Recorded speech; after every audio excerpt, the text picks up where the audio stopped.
Welcome to Experiential Realism and part 3 of a journey from physicalism to idealism.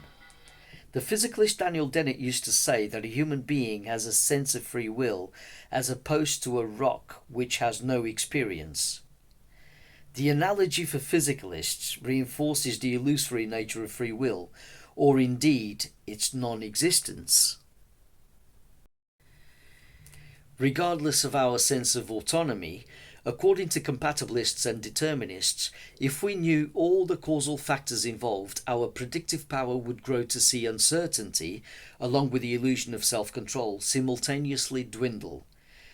Not even chaos theory would be able to preserve free will, like in some liberty of the gaps fallacy. The brain is a causally open dynamical system that began from its initial embryological conditions to be constantly impacted upon by continuous experience. Our encephalons are virtually double-rod pendulums being perennially teased by the fingers of experience, making its effects seem like random decisions. Now, according to Sam Harris, it's a deterministic organ whose behavior can be predicted in principle. However, such neuroscientists concede that it's such a complex chaotic system, in a sense, that we are hardly able to accurately measure current states, much less put up with its uncertainty in forecasting neuronal events that don't even cover 1% of its Lyapunov lifetime, so to speak. When meaningful predictions cannot be made, the system appears random, and in this case, if the system is known to be aware of itself, that's when what is taken to be an erroneous liberum arbitrium assumption is invoked. Sam Harris states that free will is a mistake akin to theology because it ignores all arbitrary influences involved. Of course, nobody denies that events affect the brain, but at the same time, people can't claim to know for sure that they'll dream about Freddy Krueger because they've just watched Nightmare on Elm Street. This doesn't take into account all the experiences and thoughts one will have until bedtime, all the memories that could be triggered, and all the relative Labergian schemas as a result. It shouldn't be surprising to hear that they didn't dream about Freddy after all, or that Freddy looked more like Robert De Niro than Robert Englund. If you want to know more about oneirology and lucid dreaming in particular, Stephen LaBerge is the name to look up. In particular, I highly recommend the book Exploring the World of Lucid Dreaming. The free will debate is interlaced with both physicalist and idealist metaphysics. In Kastrup's analogy of the mind as a medium, the medium of mind is reflective and can fold in on itself to beget awareness of awareness and knowledge that one knows, creating egos and metacognition. So we wonder if acts of mentation beget gestalts and free will, or the illusion thereof, arises as a consequence. So life forms, such as humans, are not separate from the rest of the universe, but certainly distinct from the rest of the world. We could point out to Kastrup that a life form is only a collapsed outcome from a realm of infinite possibilities, just like the rest of this collapsed, as it were, universe. So it's possible that the mind at large is way more than the metacognitive human. Kastrup would probably reply by saying that it is possible for the mind at large to be far more intelligent than a simple egoic mind, such as the humans, and still lack or be devoid of metacognition. Or perhaps metacognition is only a feeble concept of human minds, and the whole of reality is far more unified in ways that we can't possibly imagine. How free are we as human beings? It depends, I think, on how one defines free will. There is definitely a will which one may say is determined by urges that one cannot help but have, in which case, if one puts it that way, libertarian free will starts to look absurd. But if we define free will as feeling free to make decisions with whatever wiggle room is available to us, and we are quite content with our options and urges, and those urges lead us to make certain choices over others, then we have free will. If you have the will to buy an ice cream because you fancy one and there is nothing stopping you from getting one, you not only feel free to make that choice, but also experience the liberty of obtaining one. And the experience of freedom is all you need. Therefore, you have liberum arbitrium. Therefore, you have free will. You might even decide to go against a strong urge for a good reason that flares up in your mind, but then one might say that the urge to countermand the initial one is stronger, and this almost strips both free will and determinism of all meaning. What does it mean to say that you abnegate indulgence in ice cream in order to feel free if you are always in some sense, on some level, following your desires? Unless, of course, like the Buddhists, you only consider real liberation to be the state in which one is free of all wants and desires. In essence, no more urges and no more conditions. If you entertain the act of refraining from eating a delicious ice cream, then you are, on some level, being driven by a will to explore this because you value a healthy lifestyle, or experimenting with how you might feel afterwards if you don't ingest an ice cream. Whatever the reason, there is always a reason behind any conscious agency. It seems to me that our egos and how they relate to the world play an influential role here, and to will anything revolves around what we care about and what concerns us. If I suddenly find myself refusing to have the ice cream I've been wishing for, it must be because I have come upon another goal that seems to me to be more valuable and worthy of focus. And to the claim that because of this condition it means that I am no longer free to pursue the fulfilling of a long-held want, one might retort that there is no experience of lacking freedom if the newfound goal wakes up the conscious agent to something more desirable and deemed so worthy of pursuit that it psychologically cancels out the craving for ice cream. There is no lack of freedom or sense of being forced here, just a change of heart, a change of focus and feelings which pose no discomfort, such as a sense of loss, for example. Experience is everything.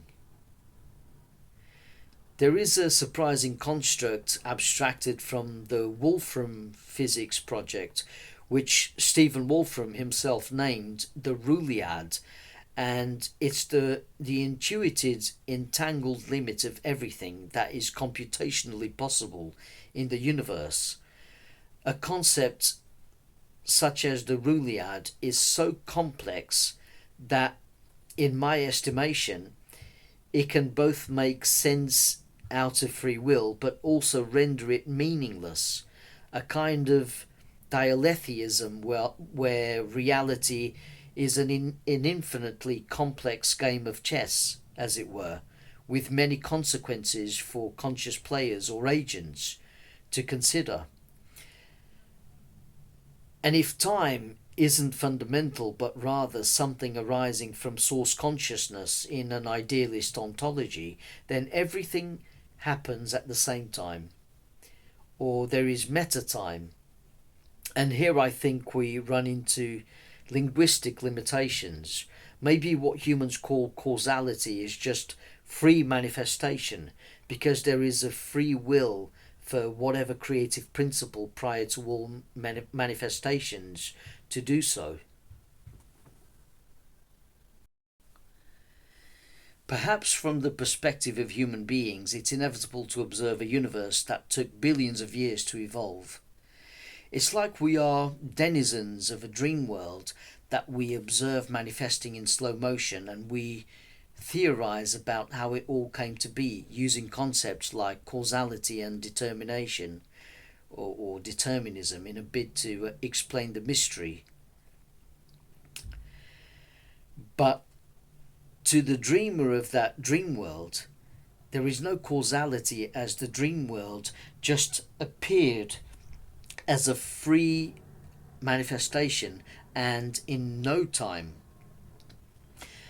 Unlike the oneiric denizens in the analogy, the dreamer is like a god whose mind does not stretch the manifestation to the appearance of billions of years of evolution, because a godlike mind is already all-encompassing and naturally stretched, as it were, to the point where all processes look simple and happening in no time.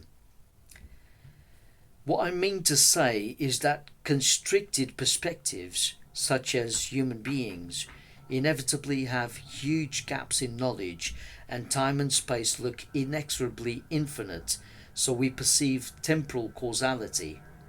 Conversely, if perspective is infinitely unconstricted, then we are in the realm of infinite possibilities, where gods theoretically perceive a temporal manifestation. Recently, Dean Radin's team conducted an experiment with a large number of seasoned meditators who were asked to concentrate on a quantum random number generator, and this exercise consistently altered the distribution of O's and 1's in a way that was statistically significant. Prior to that, the team had conducted a variation of the double slit experiment, wherein several people concentrated on the double slit as single particles were shot through it. What they found at the end of it wasn't the typical Gaussian distribution that is expected. Instead, the results showed a transposition of a Gaussian distribution with the results expected if the particles were detected at the slits, which would be the no interference pattern.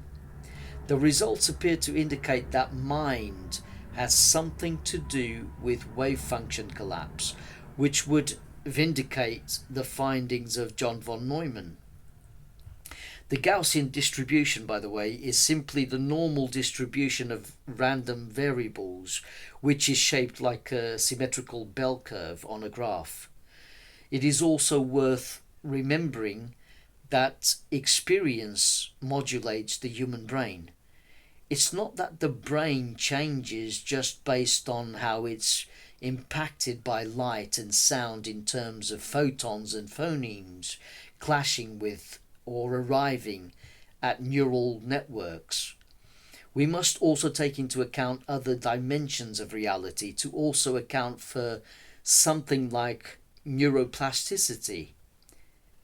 What are the shapes of light, intuited forms, and quality of sound that we perceive through the cerebral lens? And what do they mean to us in terms of how we have come to understand the world, which includes evolved logic, memory, as well as emotions? We can't just fully understand our experiential reality in terms of just tiny billiard balls which make up conglomerates of matter, and these conglomerates will further interact with other conglomerates. It's not sufficient. It doesn't have sufficient clout or explanatory power. You have to take into account not just how objects appear on your screen of perception, but also how those objects in reality make you feel, what they mean to you, what they remind you of, what memories do they conjure, and so forth.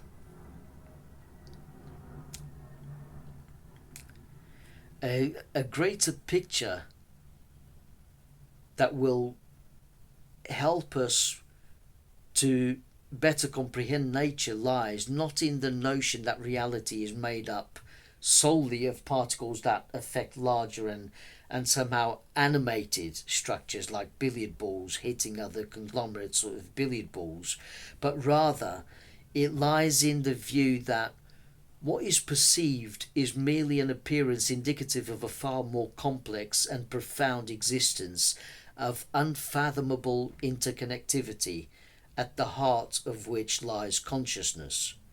So, the world is entropic as a set running program, but its characters or players or conscious agents are free to work within those strict rules, like a game of chess or something similar, especially in the game of Darwinian evolution. Which still begs the question of what is meant by free will in that context. We are constrained and not free to break the rules of the system. Unless we find a way to defy the laws of physics with some type of technology, which seems oxymoronic and counterintuitive. But we have a will. We have a will, an impetus to act based on how we feel.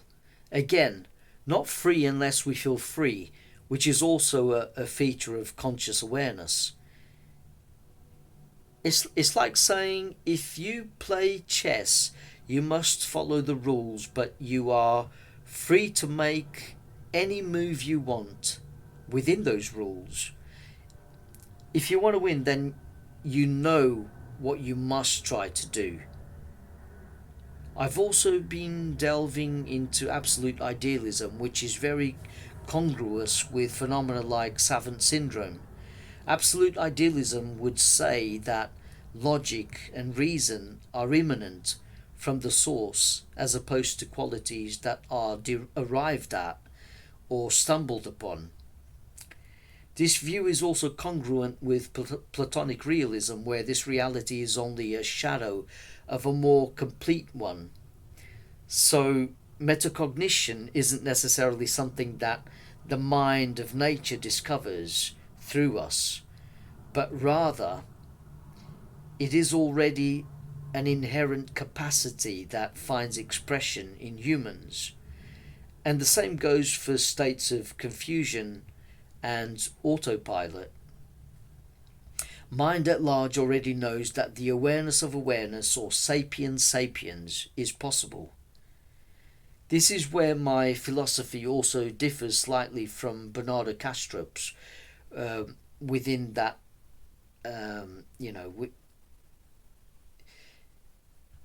within metaphysics, within that philosophy, there is also the possibility of waking up to cosmic consciousness, the realization that we are and can be much more than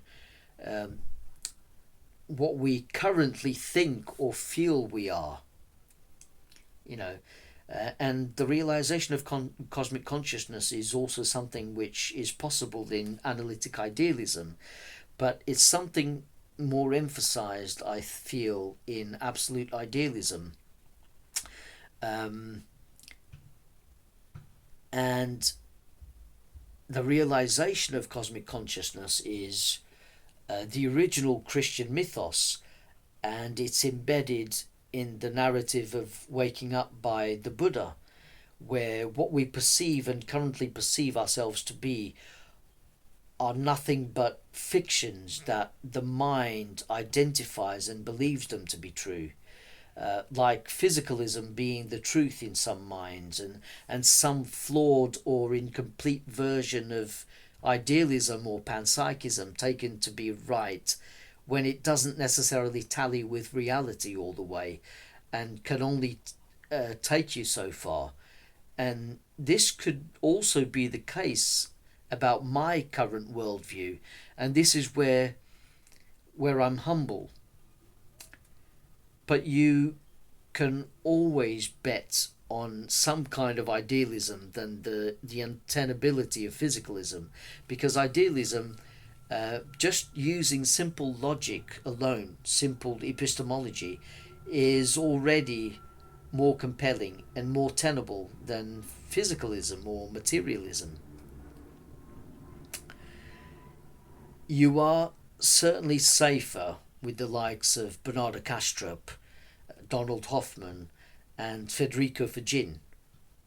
Even Larry David recognizes that we are our best selves in the afterlife after he had his near death experience in Curb Your Enthusiasm, where he met Marilyn Monroe in Gentile Heaven.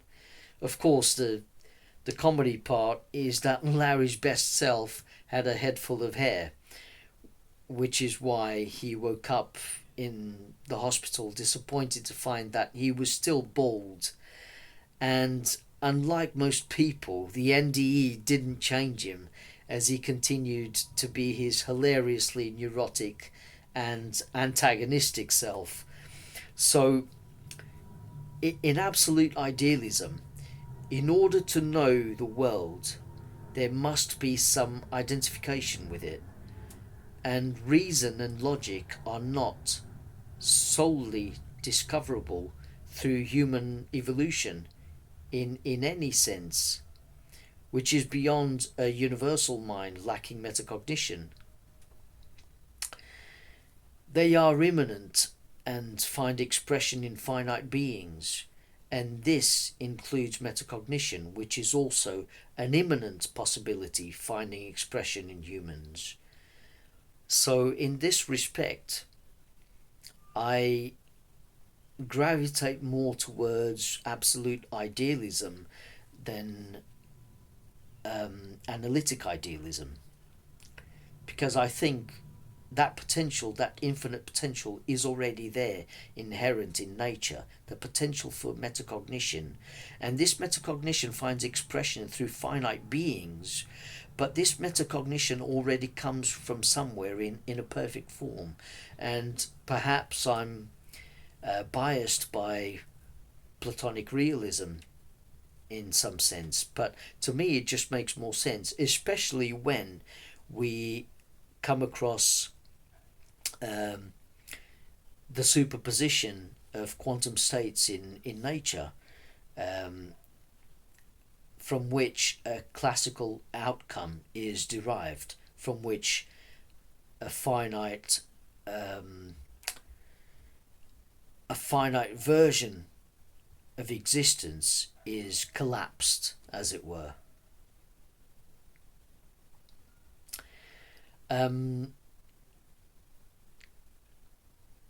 The idealist God already knows the awareness of awareness is possible. And this is also how absolute idealism differs from Berkeley's subjective idealism, in the sense that there is a universal mind or absolute spirit unifying all reality, which includes both the subjective and objective, as opposed to everything we perceive just being a dream, a dream of fiction in the mind of God, and this dream plays out in linear time, as opposed to just finding expression out of the atemporal, aspatial, fundamental level of reality.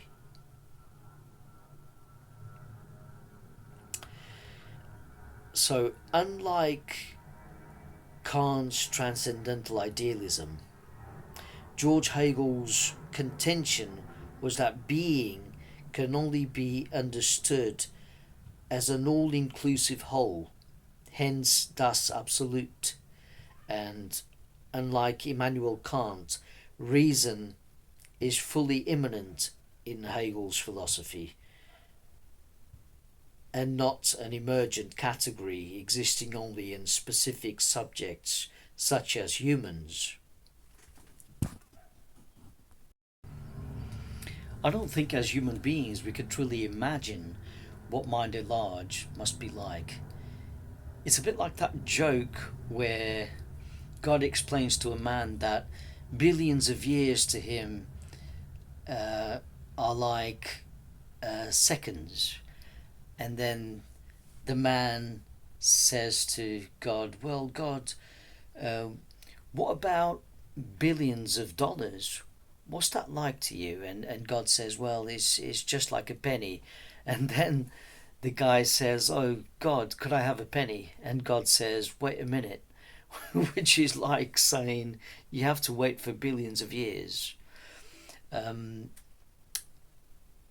but yeah, the spirit of nature knows itself. In absolute idealism, the spirit of nature knows its potential and finds expression in history, art, religion, and philosophy. You know, it finds expressions, different forms of expression, one at a time or several simultaneously or at different times in history in this universe, because this universe is finite and explores its potentials. It could be an ergodic system, as they say. The ergodicity is something that features in this universe, perhaps, where it just is compelled or by some random force it just moves towards not just um, it doesn't just moves towards entropy but also tries to explore all possible scenarios because it can, and this in turn creates cycles of order and chaos. um, you know, creates imbalances, and these imbalances of order and chaos, these fluctuations actually come from a more complete pleroma where there is no fluctuation, but there is definitely infinite room for the potential of all possible fluctuations. It's something like that anyway.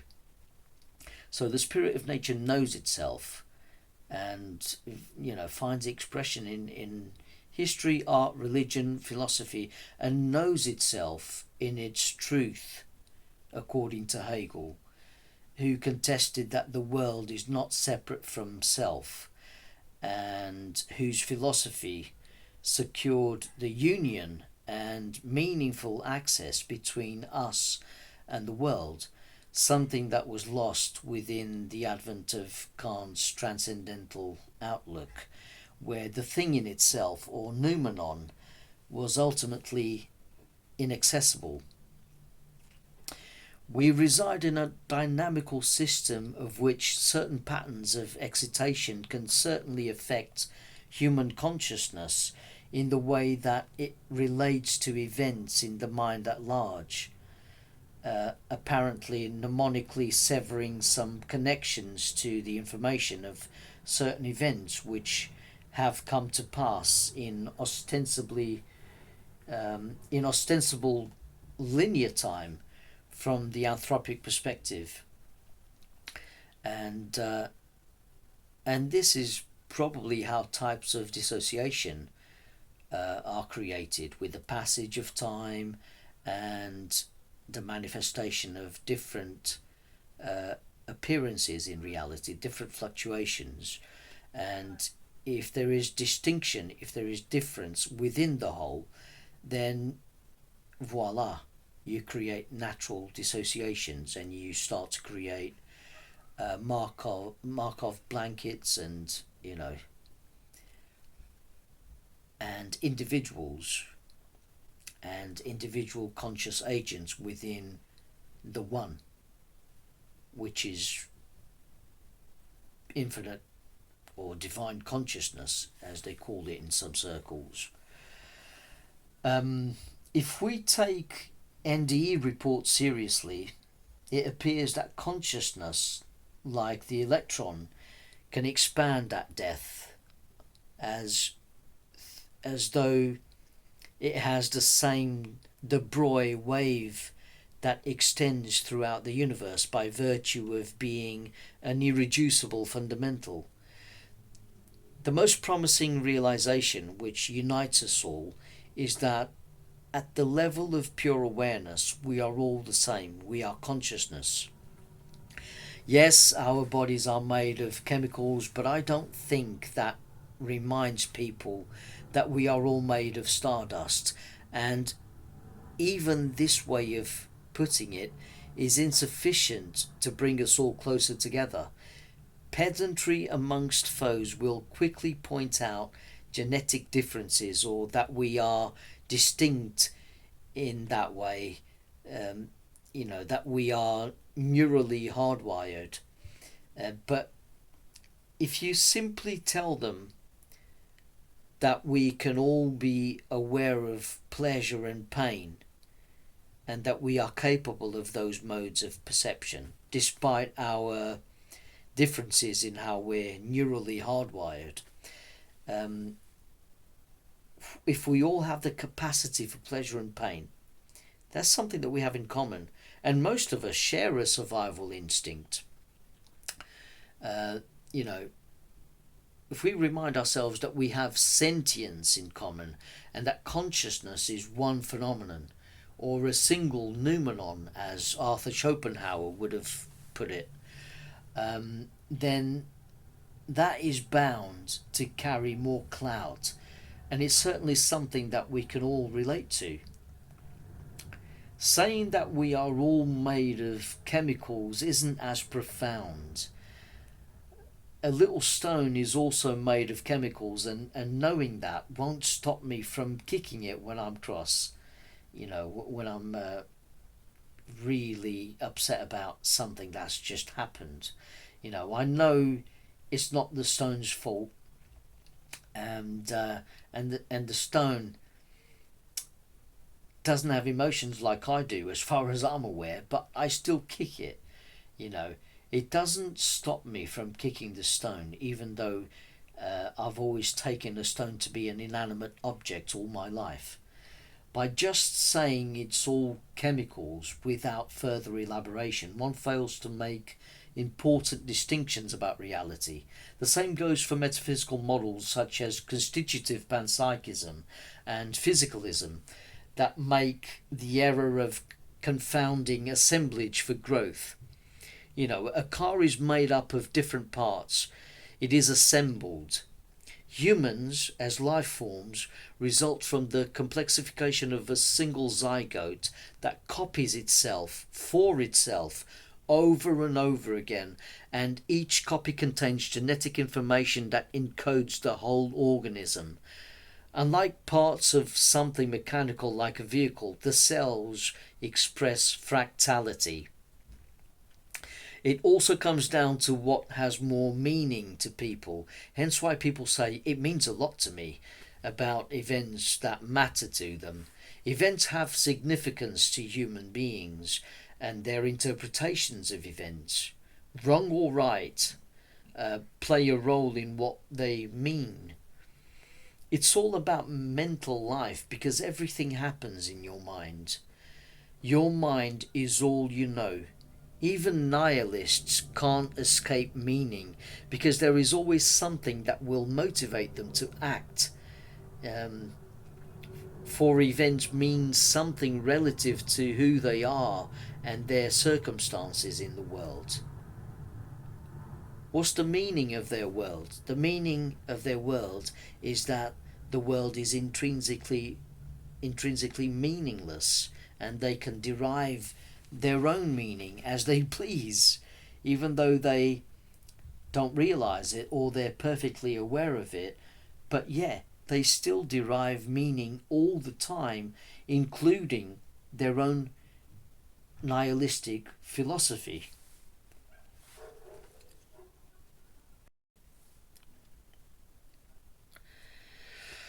So, when they say the universe has no intrinsic meaning other than what people make it, it is exactly what reality means to them.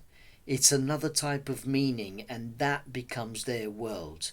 a world where everything is ultimately purposeless and meaningless.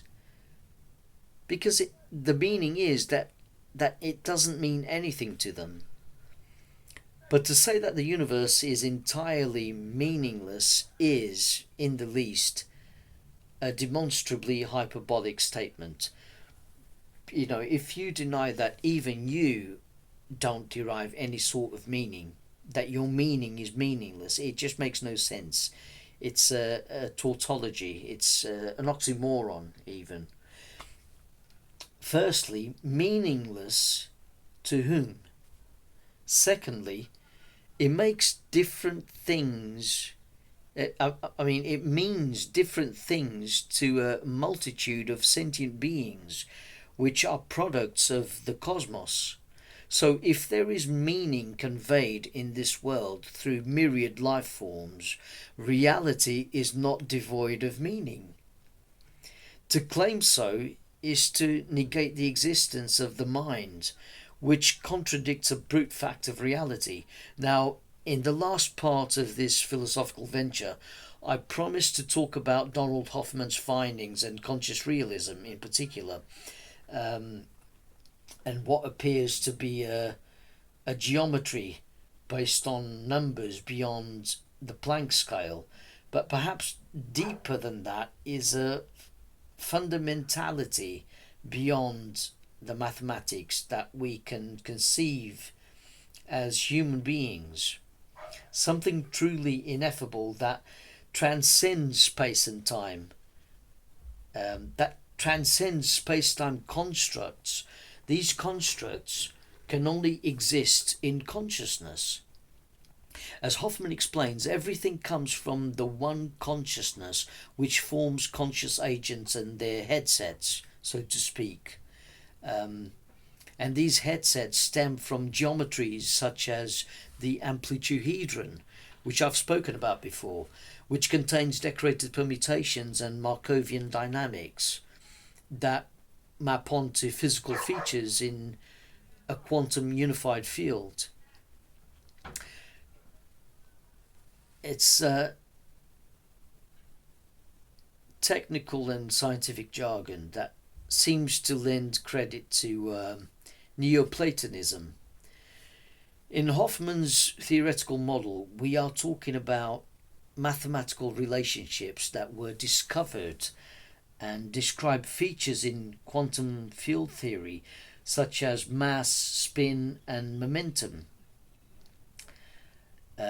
These mathematical relationships, which they call geometries on paper, must exist prior to the fabric of space-time. So space-time is emergent from those mathematical truths. I guess this is why Max Tegmark described himself as a Platonic physicist years ago. To him, mathematics is fundamental and eternally existing and independent of physical realities and minds. Maths is true regardless of the other two domains, although after his work on our mathematical universe, he was then confronted with the hard problem of consciousness.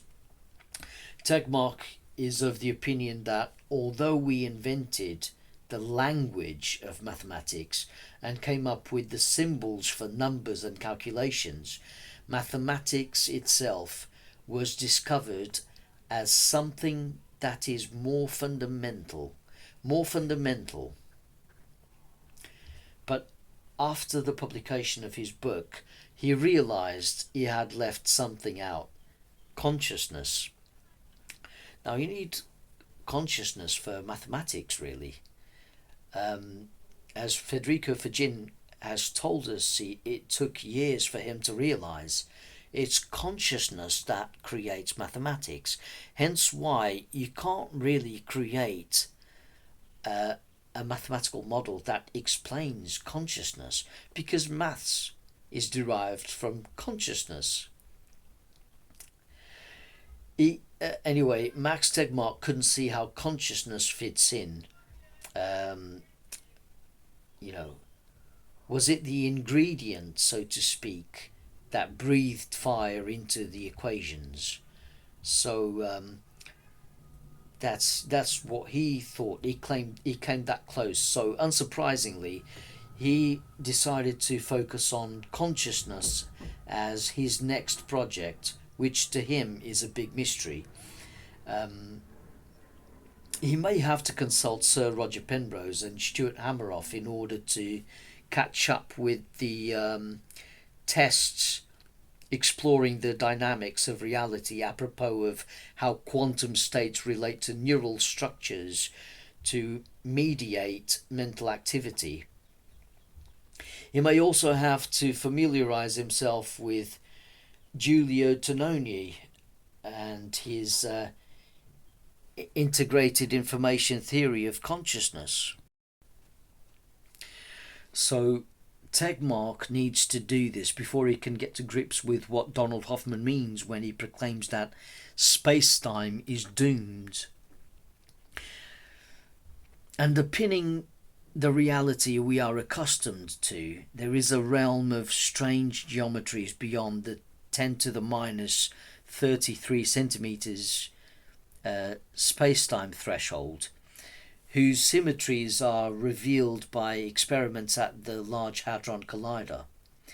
Such mathematical objects, like the amplituhedron and the decorated permutations which lie within, drastically simplify the calculations for the trajectories of subatomic particles that emerge from the hadron collisions, if we accept that space and time are not fundamental. Buttressing the roots of reality which give rise to Markovian dynamics and the ergodic processes within Cantor's infinities is the dimensionless phenomenon of experience. Consciousness is what breathes fire into the equations according to Hoffman's non-physicalist monism. Hoffman also covers game theory and Darwinian evolution and Gödel's incompleteness theorem in his work, and I couldn't recommend him more.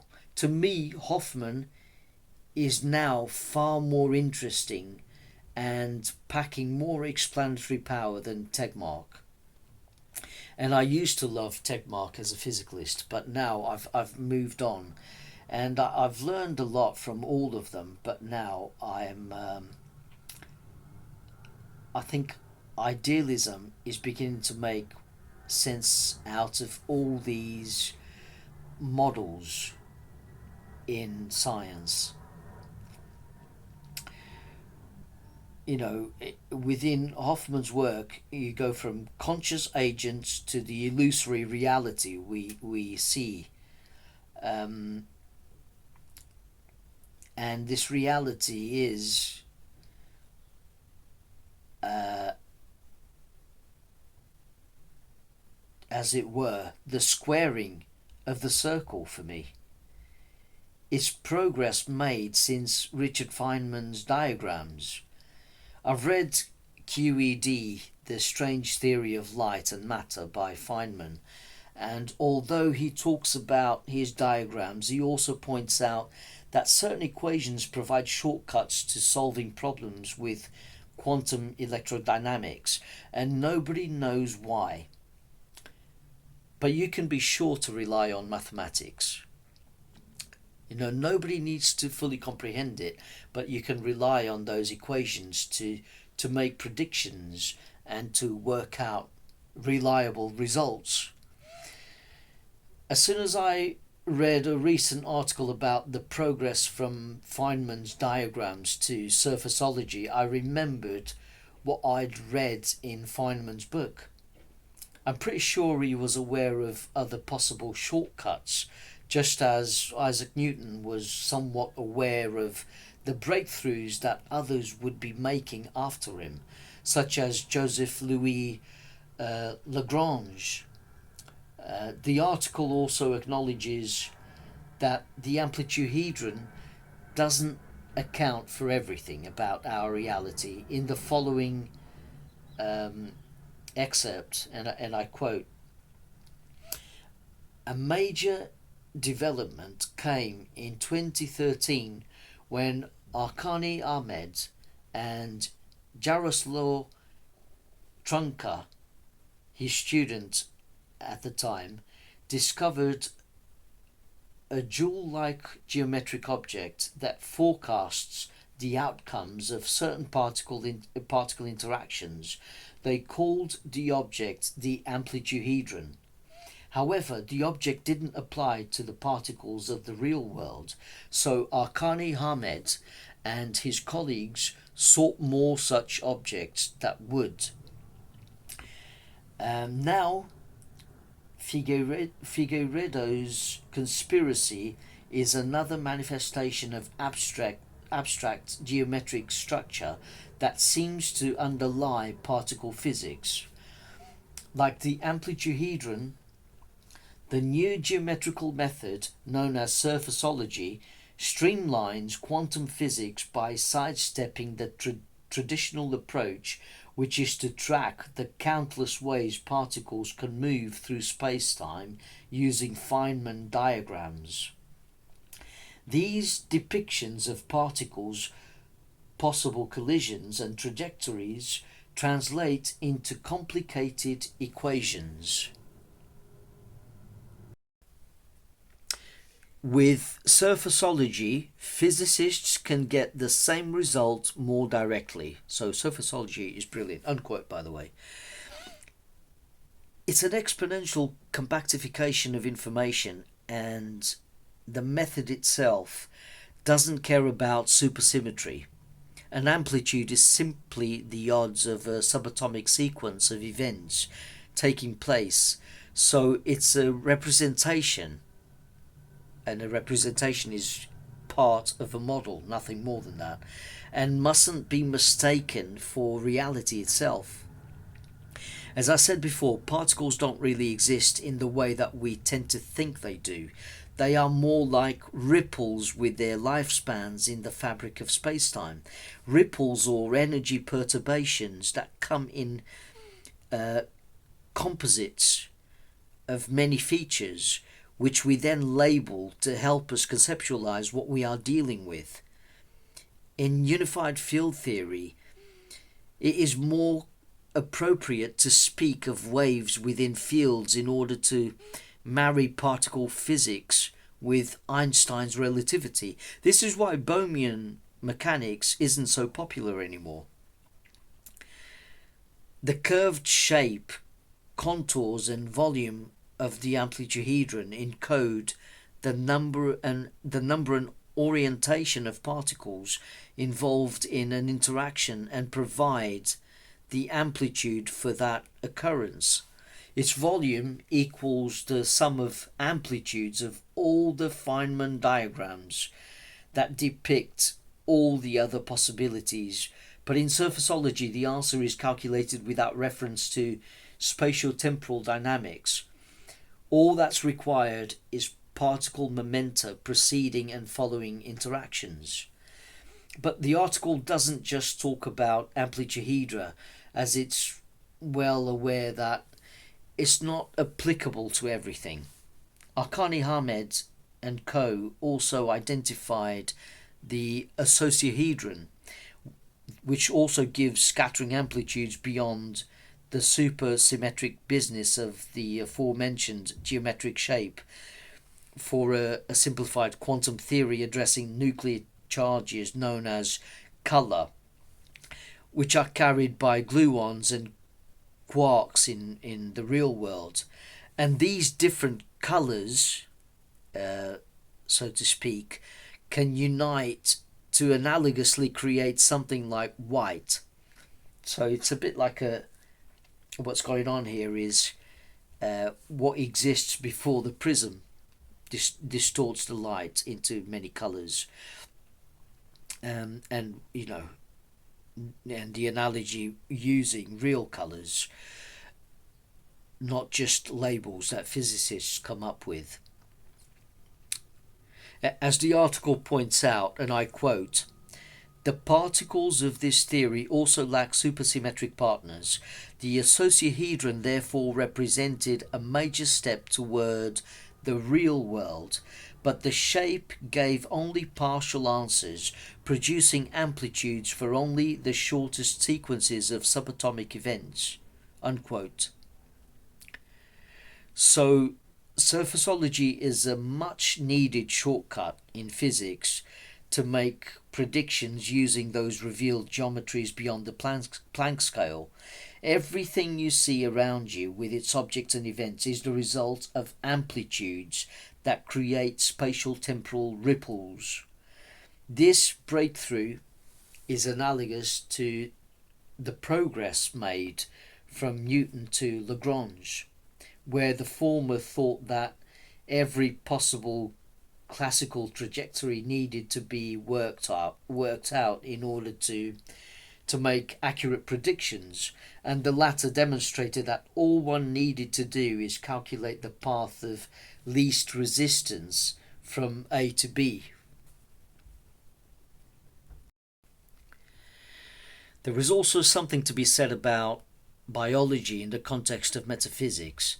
There are enzymes restructuring DNA in cells, organizing the biological machinery in order to best deal with threats such as viruses, which exhibit an intelligence towards a kind of order that is not explained by the DNA code itself. And although genes code for phenotypes, each cell is pluripotent, and the form of the entire organism remains unexplained, which is where morphogenetic fields come in. The morphogenetic fields of Rupert Sheldrake. And neo-Darwinists poo-pooed Jean-Baptiste Lamarck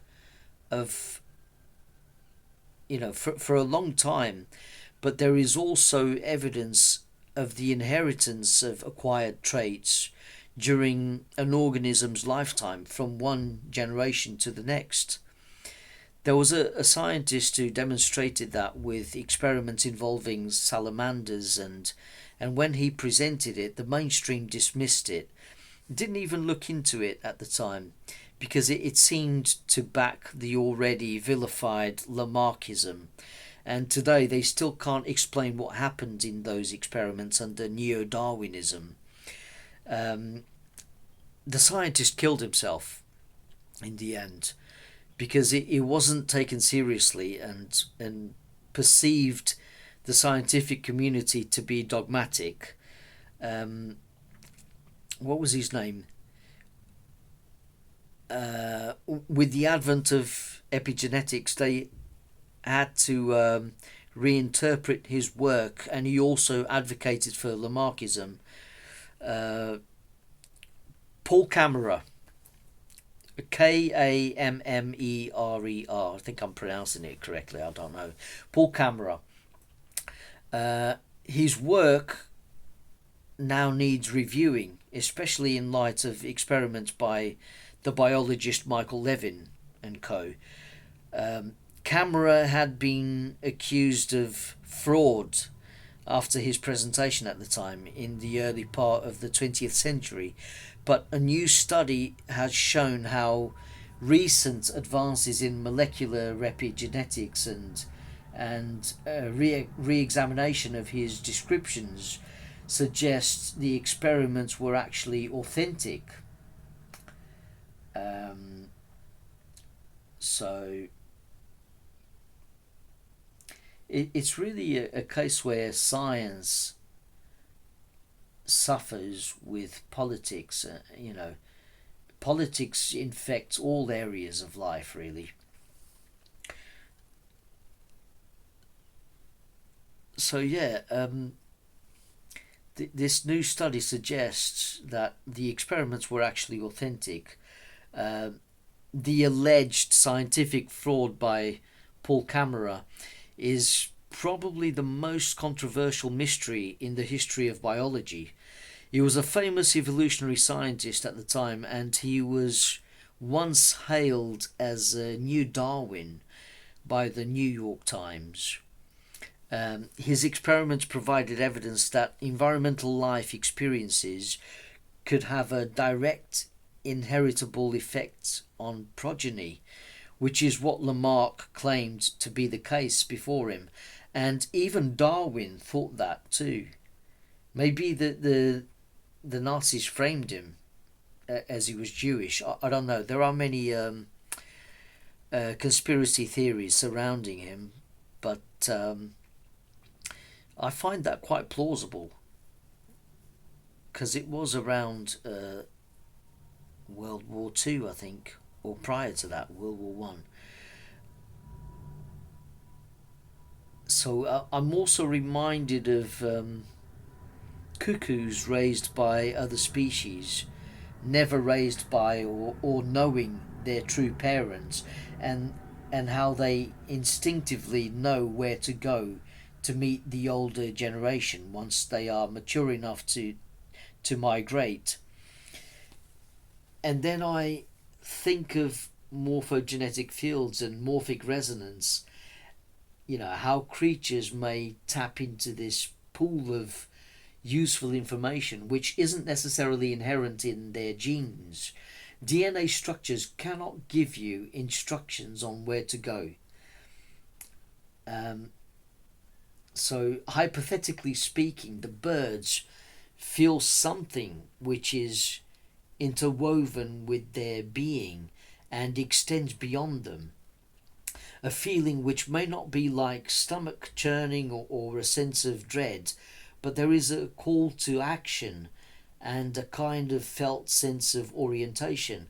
Notice here how one can say that if cuckoos didn't feel some kind of orientation, they would not be free to find their ancestors.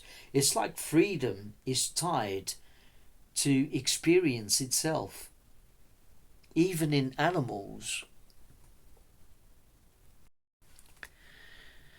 But to revisit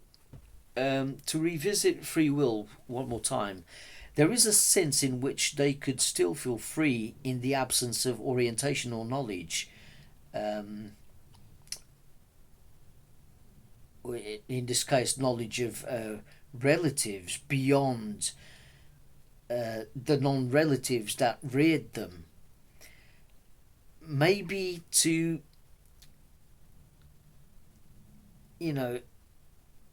to revisit again the old free will versus determinism debate one more time.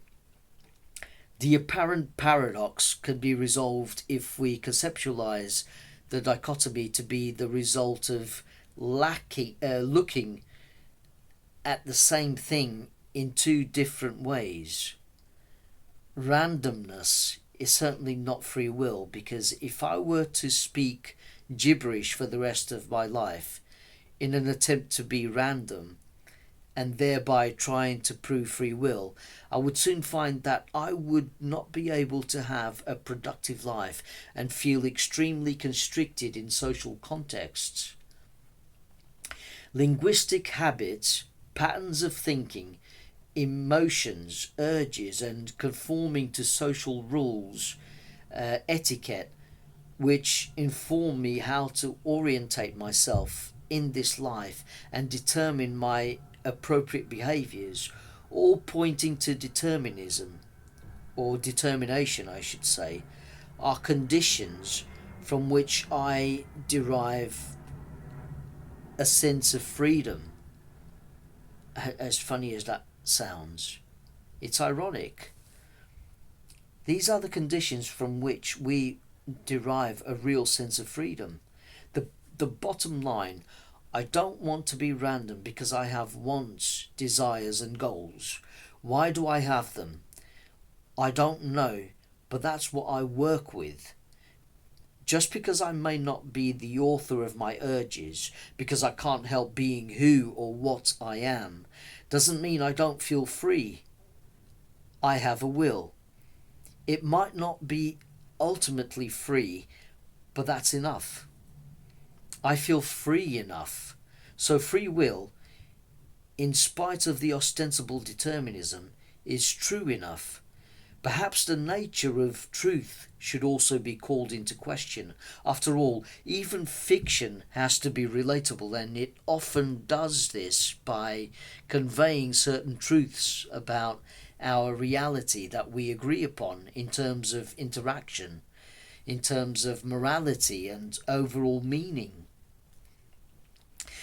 Hence why myths speak to us. Mythology is brilliant. Myths convey a sense of truth, a sense of reality. They should not be dismissed as just mere fictions, as completely made up. I think this is the mistake that people make. I would also say that striving towards something gives us a sense of purpose and meaning, regardless of the fact that we are being urged to act. When we are determined to do something, we feel free and found, as opposed to feeling lost without purpose, which can feel like a prison in itself. Imagine not knowing what to do next and feeling unable to decide what to do because all possibilities appear to be equiprobable and feel the same. It's the hell experienced by the character Chidi, played by William Jackson Harper in the fantasy comedy series The Good Place. I don't know if you've seen it. Chidi would freeze, unable to make a choice in situations far less problematic than the trolley problem in moral philosophy. We need to feel urges, intuition, attraction, repulsion, and all the other felt conditions to help us in making decisions. We need determination in order to feel free to act. Determination is liberating. It saves us from purposelessness, from a life without aim, from meaninglessness. It saves us from not having a reason to act. Now, before I set the record straight for the final time on Felipe Bautista's solipsistic fallacies, let me sum up. I know I've promised to refute some of Felipe's fallacies in the last episode of A Journey from Physicalism to Idealism, but I would just like to sum up what I've just been talking about here. In fact, from everything I've been saying in all of the episodes of Physicalism to Idealism, I should sum up. Let me sum up some of the things I think are the case regarding idealist metaphysics. The roots of our reality, essentially the quantum realm, appear fuzzy because what we are seeing is a symbolic representation of that omnipotent realm, wholesome with infinite potential for finite expressions. From our bounded human perspective, all we see is an image of symbolic representations of an underlying reality. We see symbols as well as we see symbols as well-defined objects at the classical level of reality. And because our minds tend to objectify everything perceived, we also see a representation of the quantum, which defies our human logic with superpositions, entanglement, uncertainty, and wave-particle dualities. The macrocosm is one type of decoherence of the subatomic world. Beyond the microcosm is a creative force which has most likely given origin to other worlds, some of which we would probably struggle to imagine with our currently limited personal minds. I agree with the likes of Donald Hoffman. Our reality is akin to a cheap headset VR. Once this headset, as it were, is removed at death, the conscious agent then potentially becomes aware of the wider reality that contains infinite possibilities for other headsets or perceived mental constructs we may call worlds, and the dead may also come to realize the oneness of consciousness. Consciousness is fundamental. Death is an illusion. Dying merely indicates change, transition. This cheap projection of a world is composed of incomplete information as filtered through our brains, narrowed information from a complete source of infinite possibilities, which matches observations about entropy in this universe, where life forms struggle to self-preserve and compete for resources in a Darwinian framework. All perceived materials represent what we call matter, and this one is condensed energy, and energy is immaterial. It's made of forces that physicists find mysterious. The universe might as well be a collective dream. Physicality loses its meaning when we realize it is simply a feature of consciousness and ultimately just a concept. Minds have concepts. So I must agree with what a Buddhist monk said to me years ago. It's all mind. If according to Daniel Dennett, we must start with unconscious elements in order to have an explanation for consciousness, that that doesn't seem intuitively right. If you need to start from something that, when it comes to trying to explain consciousness, if you start from unconscious elements, and you fail to explain how those unconscious elements come together and interact to produce consciousness, then your theory is flawed. Then it's a no-go area.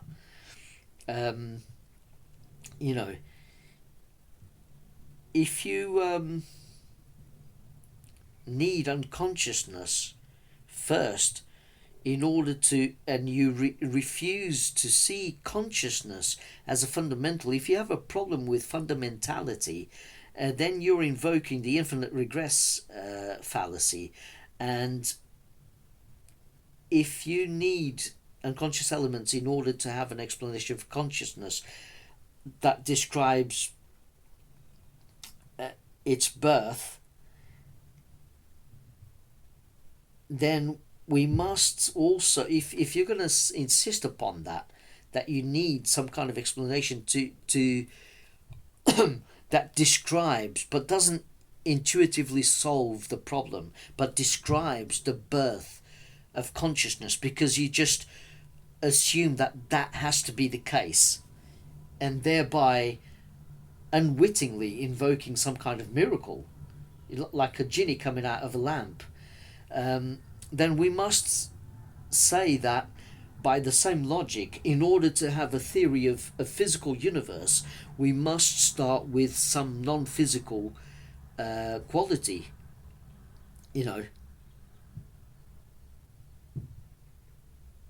We must start with non-physicality in order to comprehend its birth, and that way, if you insist on that logic, then you are basically just betraying what you tend to recoil from, which is saying that the source of this universe is non-physical, and you could even say that you're a hypocrite by scoffing at those who say that the universe is non-physical. It only appears to be physical, or seems to fit in with our notions or concepts of physicality. But physicality is only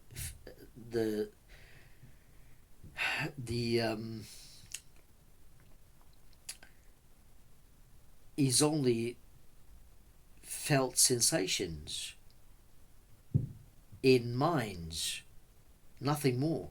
All you have evidence for is mentation.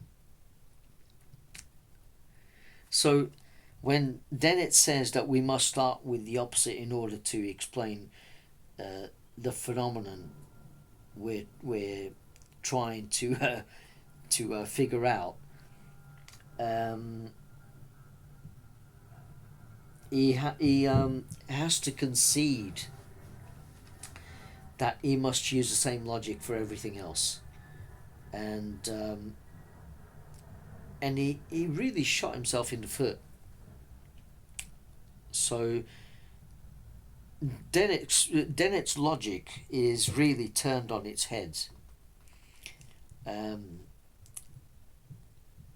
Actually, better than nothingness is a universe that emerges from and exists within consciousness, and at least you can verify that consciousness exists. You know, your own consciousness is evidence of that. And consciousness is immaterial. It's not found anywhere.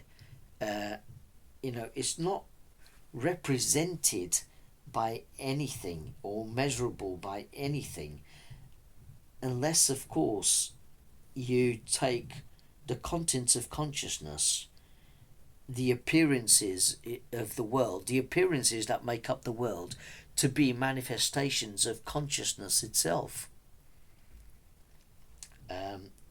And how certain mentations look across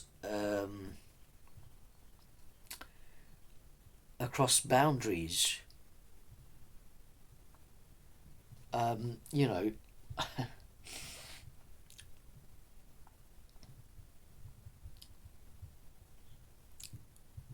So the universe, it makes it's actually less magical, feels less magical to me to say that the universe emerges from consciousness, or that it's all playing out in consciousness as mentations, because at least we begin with something that we know to be true. We know that consciousness exists,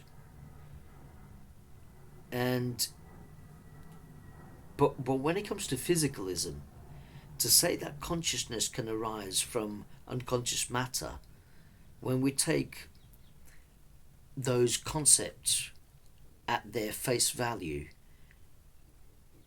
it suddenly seems like a miracle has occurred. Like they are ironically, they're expecting us to believe in some type of miracle.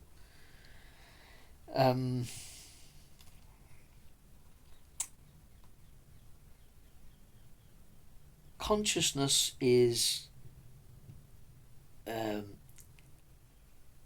immaterial. It's a verified non-physical phenomenon. It's what we are. It exists. And it's certainly not nothing. The substrate of reality, then, is not nothing, because this one cannot exist by definition. Experience is continuous, even when composed of disjointed scenes, as in dreams, or when you pass out 1 minute and wake up the next to find that you apparently lost an hour. From your perspective, it's continuous.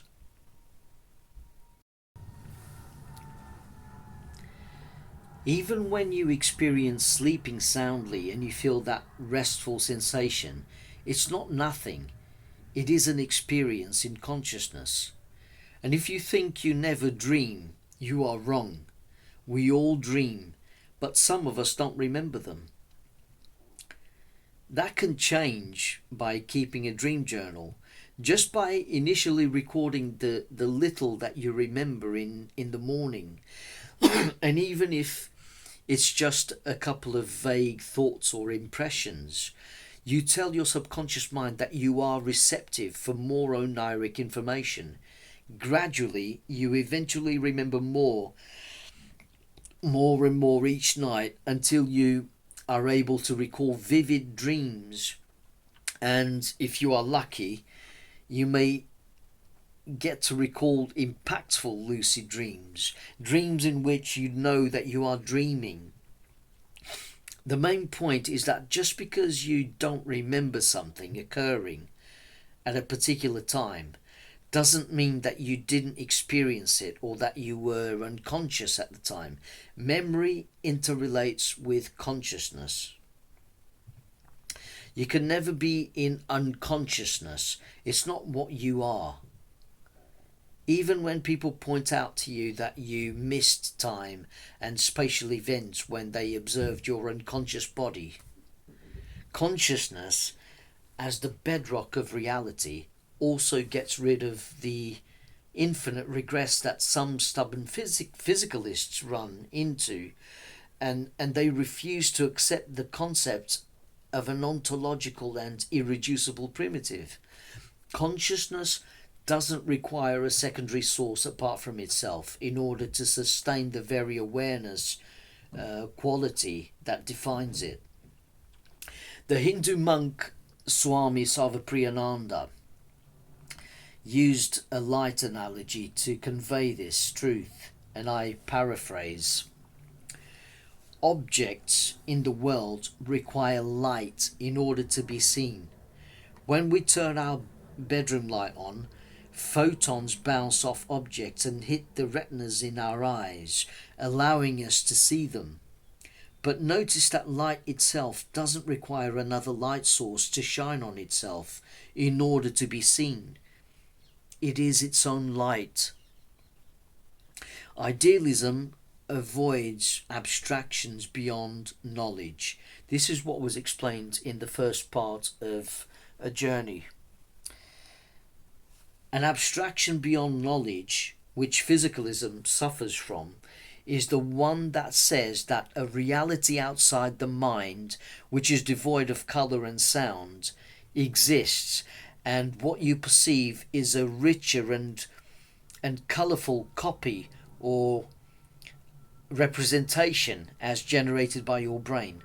According to physicalism, the hallucinated version created by the brain is far more vivid and realistic than the reality, which is featureless, intrinsically invisible, and somehow produce brains made of that featureless substance capable of creating colourful illusions.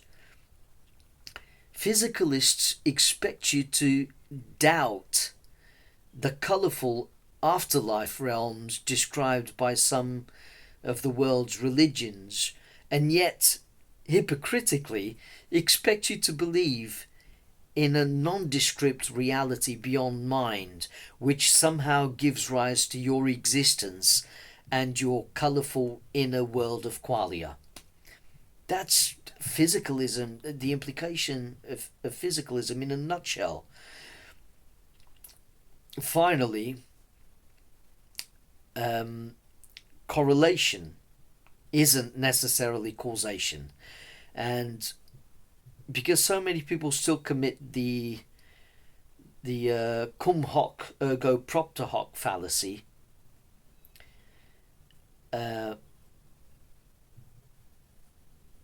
so it bears repeating, really.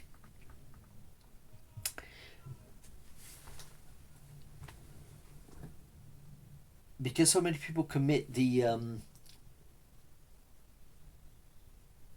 after that, therefore because of it fallacy, which is basically what cum hoc ergo propter hoc means. Or no, sorry, that's the post hoc. Because people commit the at the same time as this, therefore because of it fallacy, which is the cum hoc ergo propter hoc. It bears repeating the radio analogy I've mentioned before, and I can't remember who came up with it, but it goes something like this. The voice on the radio might correlate with the electromagnetic oscillations in the radio circuitry, but the circuitry does not synthesize the voice. I think Kastrup came up with this actually. In the same manner, consciousness is not generated by the brain, as you would have to assume that unconscious elements generate consciousness. And here you hit an impasse. Anyway, moving on. Now it's time to address Felipe's fallacies. He's been hounding me for some time now, but not as a materialist. He is an idealist, as far as I know. I think he changed the name of his channel from Ouroboric Idealism to Egoic Realism or something like that. I can't remember. But yeah, on his channel, he advocates for a nuanced kind of metaphysics that he calls Ouroboric Idealism. And that's not the issue as much as his insistence on entertaining solipsism. He even took issue with me naming my channel Experiential Realism because of the various applications of the word realism in philosophy, which prompted me to explain to him that my experiential realism is very much akin to Hoffman's conscious realism. It conveys the realization that there is only experience, and experiences are what define reality. Only experiences exist, and they make up realities in consciousness. It was actually my friend Stephen Woolard who coined the term experiential realism, or popularized it. I think someone else coined it, as he told me recently, but he popularized it, and I recognized that it was a great name for a podcast and packs an explanatory punch. Consciousness being the only reality or ultimate reality, and its contents are nothing but mentation. There was only ever mind. My usage of the word realism in the context of idealism is very different from naive realism or indirect realism. The way you experience reality as a human being is a reality unto itself, because it makes an appearance, and that is what it looks like to you. Every time someone asks, what does the world really look like? I think it always inevitably begs the question, to whom? Having said this, I think the human purview is restricted. As finite beings, we only perceive a tiny portion of the manifest potential of infinite consciousness. We essentially live in an entropic collective dream. Now, admittedly, I have only read Immanuel Kant's deontological literature years ago, and I am not too familiar with his transcendental idealism, or other than the basics that are usually discussed and references made to it by both physicalists and idealists with an interest in metaphysics. But from what I've heard about Kantian metaphysics, I am prompted to invert what is meant by the man when he used words like noumenon and phenomenon. Contrary to Kant, I would say that the noumenon is what we are most intimately familiar with, which is consciousness, because we are it, and the only thing we can be sure of with 100% certainty. The phenomenon is the world of appearances or representations, such as the appearance of other people theoretically representing other minds in a partial way, apart from mine. I bring up Kant because I know his literature influenced much of Felipe's thinking. I would also posit that the universe is a complex and entropic mental structure or collective thought, collapsed, as it were, by the mind at large or universal consciousness, and this monumental dream world, as it were, is only partially deciphered by finite loci of consciousness, such as ourselves, human beings. And here Bernardo Kastrup's analogy of us being like whirlpools on an ocean, and it is all water, or in other words, all consciousness, analogous to consciousness. Kastrup's analogy is quite useful. We filter in only a tiny portion of the information out there and filter out most of it with our fully functional brains. The brain itself, mind you, being akin to a knot in the medium of mind. So the thing in itself, the noumenon, is, I'd say, what we know the most, because we are exactly that. Consciousness is fundamental to all conceptual realities, just like the clay pot analogy of Adi Shankara, which I've explained before. There is only clay, and the ceramics that emerge from the clay, that emerge from and within it, are illusions. And Adi Shankara would describe the ceramics that emerge from the clay as unreal. That those are the adjectives he used, and the only real thing would be clay, would be mind, would be consciousness. So there is only one medium, but it takes up many forms. Clay represents mind, but you can use mind interchangeably with consciousness in some contexts. But yeah, mind and it's the only reality, ultimate reality. So even though I realize that I make a blatant inversion to Kant's ideology, I would say I am a monistic idealist, even if I'm aware that I don't know about all there is in my current human perspective. I am not a transcendental idealist. I may soon interview Oxford Professor Howard Robinson. He is an idealist and he knows a lot more than I do, I bet, on this subject. He's written books about it. So I'll be interviewing Robinson about all this, and as he also seems to have a similar view.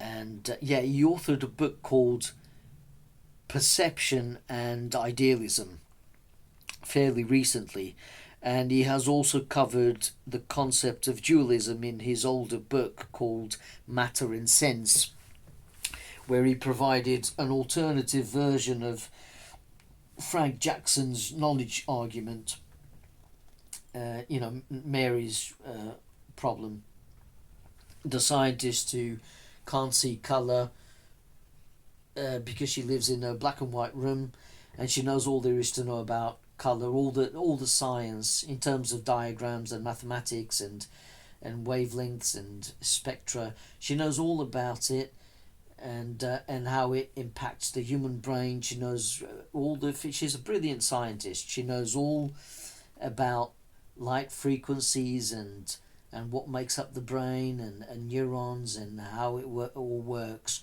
And the question is, once she steps outside into the colourful world, does she see colour? If she doesn't, then there's a chance for physicalism. If she does see colour and she learns something new, she will obviously see colour, but the question is, does she learn something new? Or would she have already intuited what it feels like to see color from just her diagrams, just her mathematical models, just her scientific theories in a black and white room? If she steps outside and she learns something new, then physicalism is false. If she doesn't, if she has already understood intuitively what it feels like to see the color red, for example, before she actually sees it, and then she's not surprised when she actually sees the real thing, then there's a chance for physicalism. But we can all already see that describing or reality in terms of mathematical models and in terms of graphs and lines and maps and whatnot is not the same thing as the reality itself. So one shouldn't mistake the map for reality. So in that sense, in my opinion, she would step outside and learn something new for sure. She would learn what it feels like for her to see color, and therefore all those scientific models wouldn't do justice at trying to convey to her what it would be like to experience color. So there you go. That's the Frank Jackson's knowledge problem, which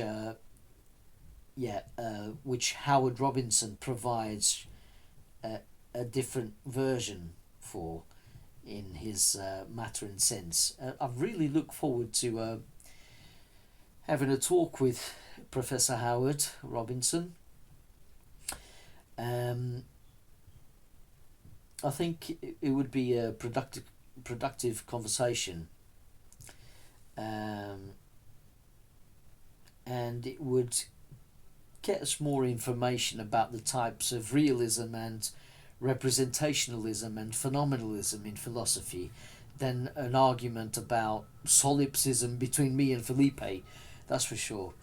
But anyway, Felipe has practically accused Kastrup of dogmatism, something I called him out on, because you can't accuse someone of dogmatism when they've been humble enough to say that what they proffer could be largely wrong, but that at least there are some reasons to think that it is a baby step in the right direction, unlike materialism. This is Kastrup's approach, and it's perfectly fine, it's venial, but for some reason Felipe Bautista seems to have a problem with. And it's almost impossible to have a reasoned conversation with Felipe, because when I referenced materialism during our arguments, he thought I was taking him for a materialist. When I referenced materialism, it wasn't a red herring, as he subsequently accused me of. He accused me of making red herrings here and there, but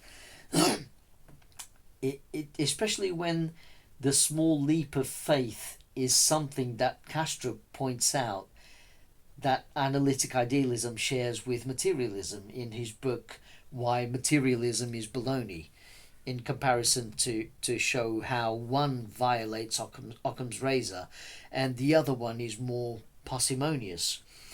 But it was only to bring some perspective into what we were discussing, because to claim that analytic idealism is entirely speculative is utterly wrong, especially when Kastrup acknowledges that in no way does he provide a solution to the problem of solipsism.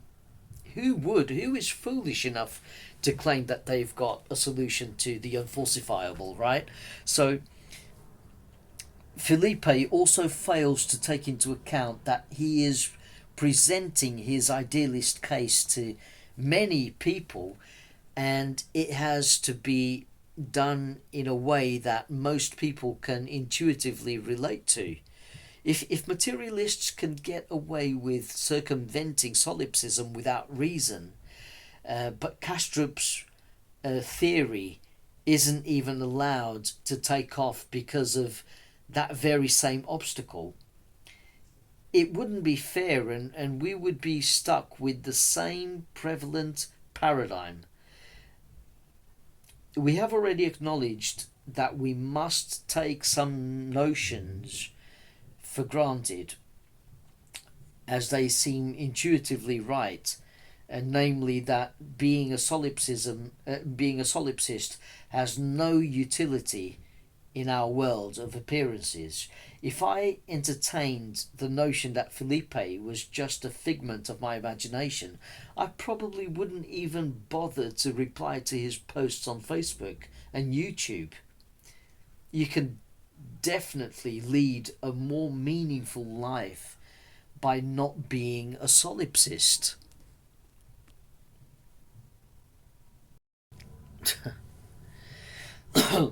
I won't even bring up moral philosophy into this because it's not necessary, as it would only be an argument from the point of view of what if solipsism is false. We better be mindful of other sentient beings and not hurt them if that's the case. It would be an argument more from a pathos than logos and ethos, to conjure Aristotle's modes of persuasion. And of course I'm seeking to persuade people of my arguments because I'm persuaded by them, but I'm certainly not trying to deceive anyone. And I'm committing no fallacies, even though I've been accused of every fallacy under the sun by Felipe. But ironically, as you shall see, he's the one that commits the very fallacies he accuses others of. So, you know, it's I wish to make an argument more from logos, a cogent argument from logic, you know, that can be verified by any thinking human being. So I can't spend time on making an argument against solipsism from morality, from moral philosophy, because most people wouldn't be persuaded by it, and certainly not psychopaths. You know, they wouldn't follow that for sure anyway. And I would say I'm a de facto anti-solipsist or an agnostic asolipsist. I act as though solipsism isn't true because it's practical and feels intuitively right. Just as I play a game like GTA and interact with characters through an avatar as though I am facing other intelligences in the game in order to win, I go about in this world as though other minds exist apart from my own. It just feels intuitively right. You know, it's the same principle. The difference being that when I play a game, I know the characters aren't real. And in the real world, I don't, but I feel pretty strongly about, I would put my money on other minds existing apart from my own.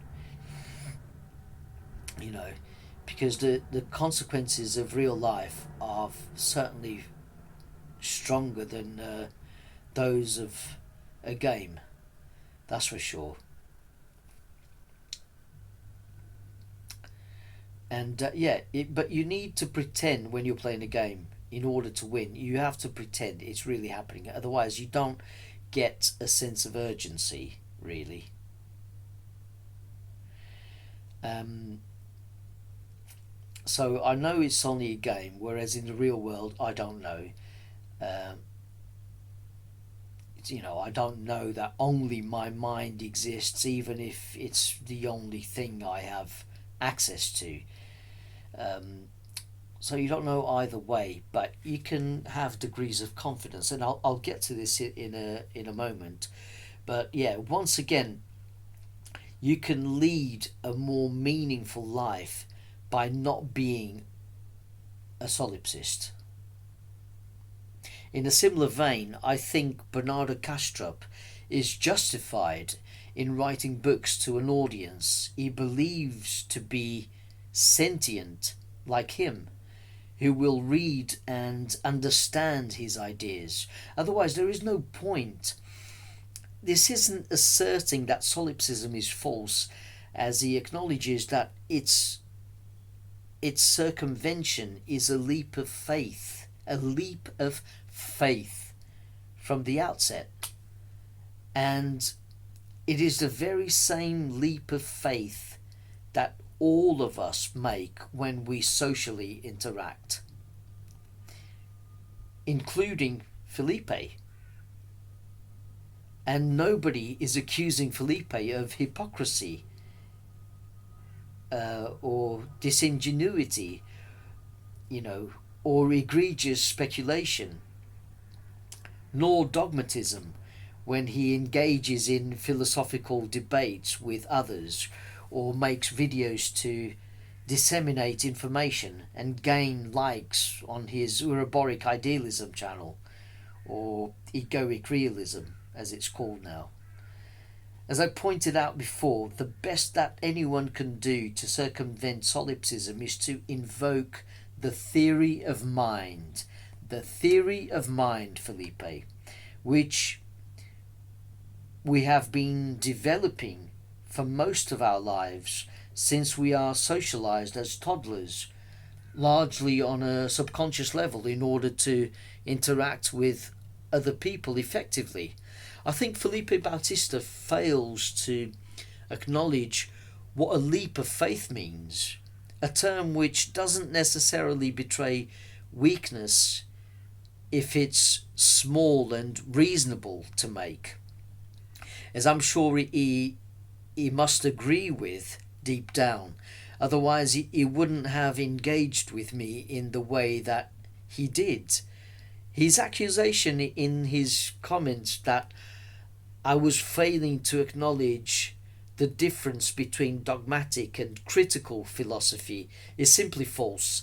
I've already highlighted the reasons why Kastrup is justified, especially if he needs to make his worldview more parsimonious,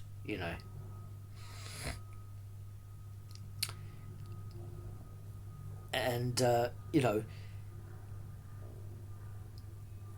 he needs to make it more parsimonious. He needs to make his metaphysics cogent in layman's terms as well, which is the quickest way to disseminate an idea to a large audience that doesn't always include a preponderance of critical philosophers. So, and most people, they don't know what solipsism is, and they will look it up and they will agree that, in order to overcome this problem, this unfalsifiable problem, it's venial to just, for the time being, just take for granted and take seriously the theory of mind, and that we have enough evidence, enough experiential evidence, right? And I know it's possible to be that in solipsism you can experience the illusion of a world out there and other minds existing when it's all in your head. I know that's a possibility, but you have to construct a theory based on experiential evidence, based on sensory input. And why would he waste so much time on solipsism when most theories about the world and ourselves in relation to the world and other people and communities and society is based on the theory of mind, and it's based on the assumption that a plurality of minds exists, and we go from there, and that's it. You know, we don't need to waste time with solipsism. When people go to work to interact with their employees and their bosses, they go on the assumption that they are minds too, apart from their own. They don't, wonder if they should leave their houses because it would probably be a waste of time, because everything is just a dream. Everything is just a figment of their imagination, and there's no point going out because they're just interacting with dream characters and NPCs and whatnot. It would be chaos. A world could not possibly function under solipsism or entertaining the slightest solipsistic notion. You can only have a functional world based on the assumption that other minds exist. Even though you can't prove it concretely, you can go by that strong assumption.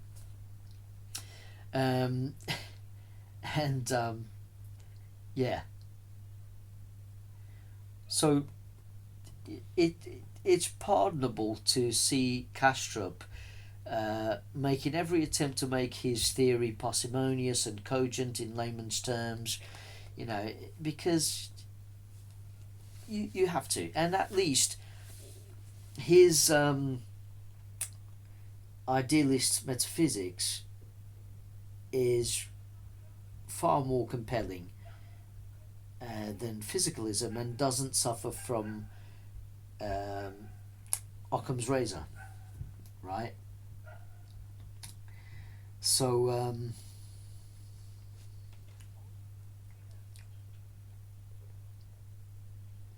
one must also remember that one of the misconceptions Kastrup attempts to dispel in why materialism is baloney is that idealism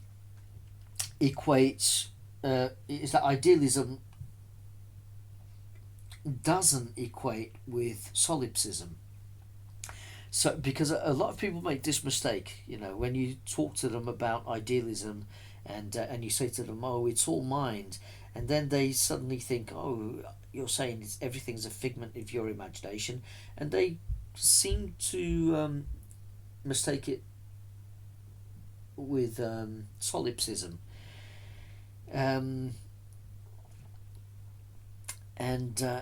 I suppose it's because they've never heard of idealism before, so it's venial.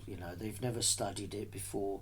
They don't know really what it means, so they just assume it's solipsism. Solipsism, for some reason, has always tended to be the more popular one, even though most people are probably not familiar with the term solipsism, but the idea behind it is, I think, quite popular for people who are not philosophers per se, but they like to dabble in philosophy superficially. So Kastrup has to divorce the two ab initio, which is what he does in why materialism is baloney. If one is going to be too philosophically pedantic, like Felipe in some ways, one won't get past the notion of a single personal mind in existence, and nobody will take you seriously. If you haven't read the aforementioned book and you still think Felipe has a valid point worth considering, I suggest you do so because it is a straw man on Felipe's part to claim that the leap of faith isn't questioned. But Kastrup does make the case that we must get past it. Like me, you, and everybody else when socializing. We all get past it, apart from Felipe for some reason. The claims Kastrup makes are metaphysical interpretations of empirically observed facts, by the way. So the conception, everything, and when it comes to solipsism, everything about reality, everything on your screen of perception looks as though solipsism is false. It's what you would expect if solipsism isn't true. Even though within solipsism you could still be experiencing a fake reality, a fake dream world, and only your mind exists. But you know, the conception and birth of living organisms are postulated to be dissociated alters of the mind at large in analytic idealism, and that's what Felipe takes issue with for some reason, and I see nothing wrong with that. The premise being that it is all mind and partial dissociations occur and can be verified on the screen of perception when we observe certain patterns and regularities in nature. It is essentially science ideated. Like all idealists,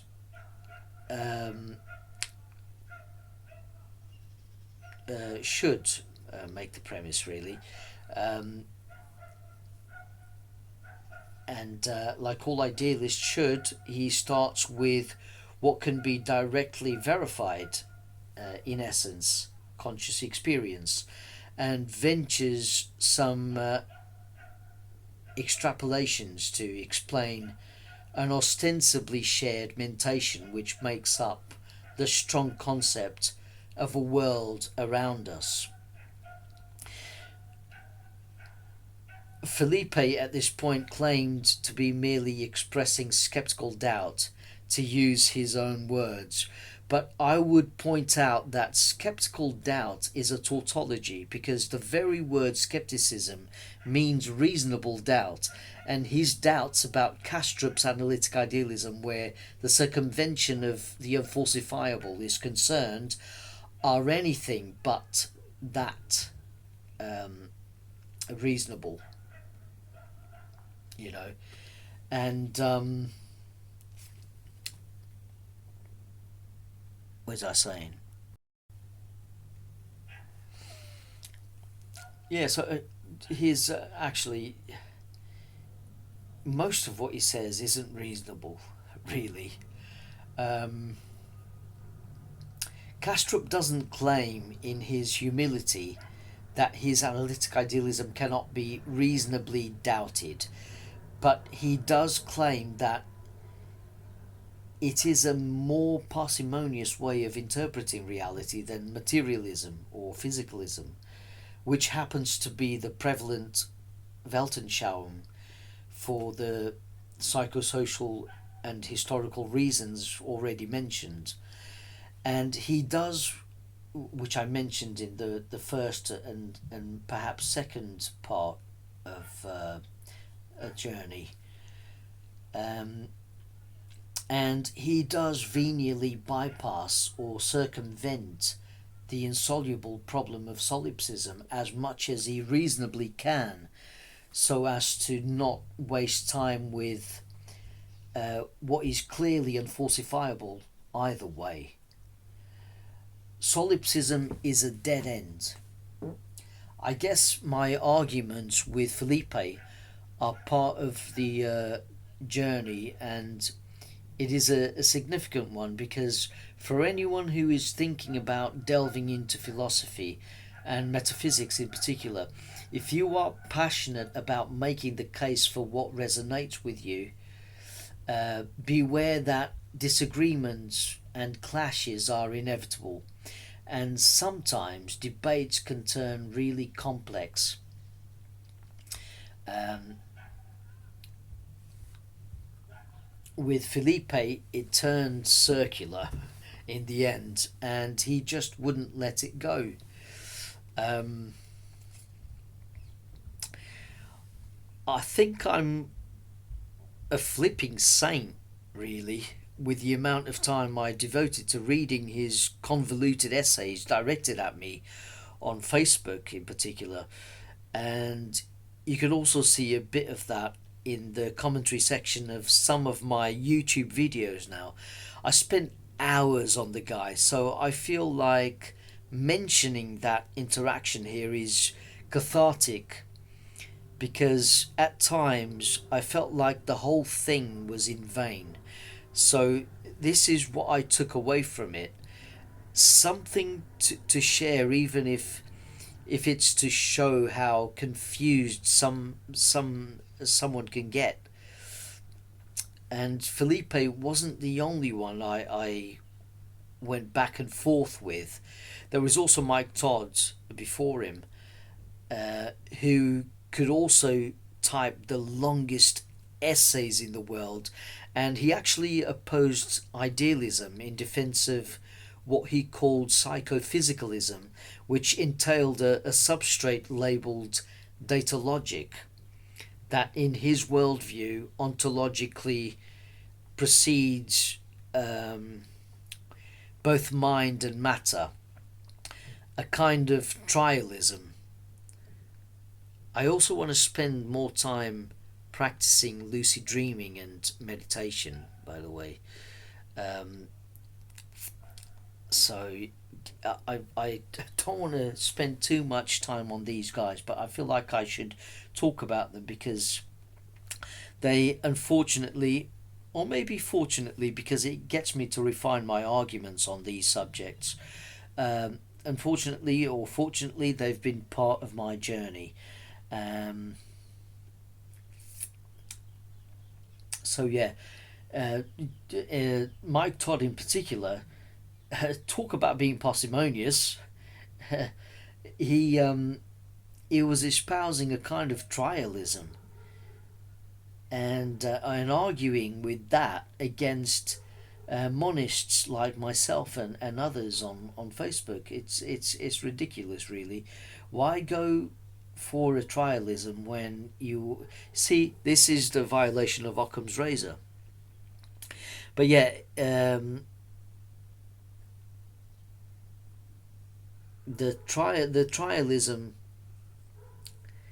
he Mike Todd was talking about was different from the metaphysic of John Cottingham, for example.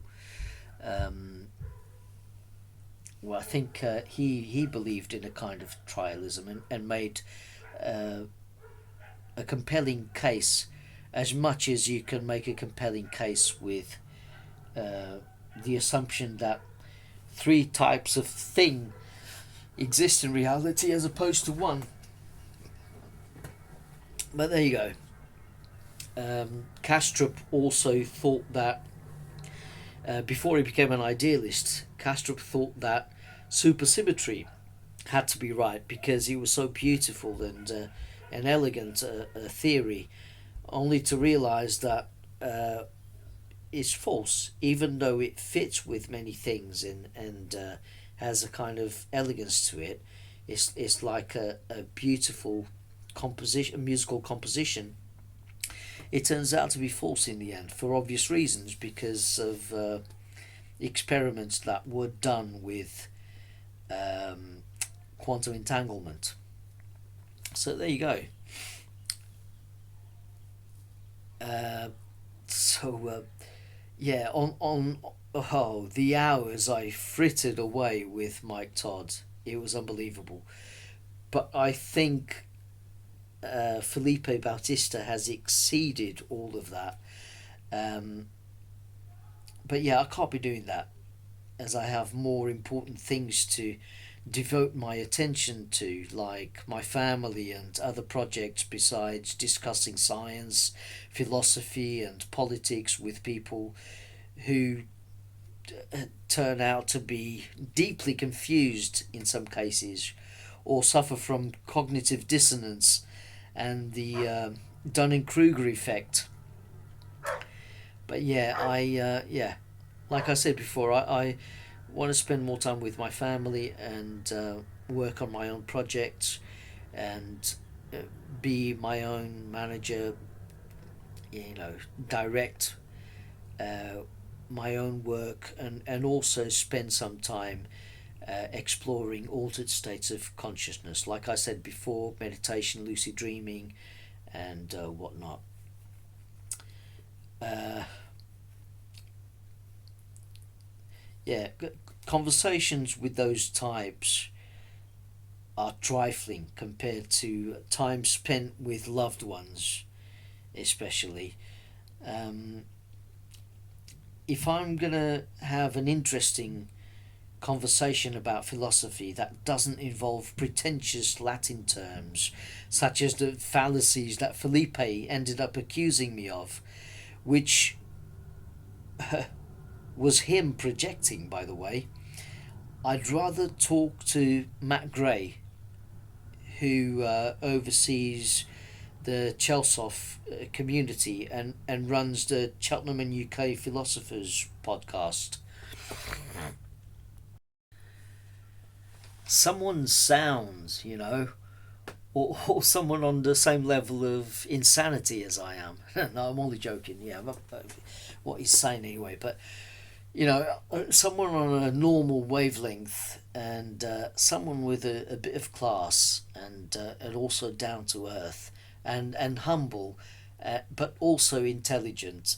And some of my closest friends have that, and it's good to know. So I'm not going to spend time with individuals who are narcissistic and like to give the impression that they know it all, and they are difficult, and conversations are just circular and get nowhere.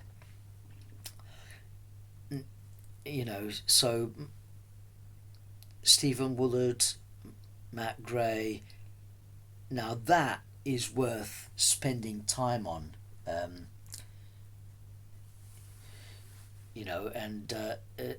maybe soon I'll be appearing on Matt's podcast.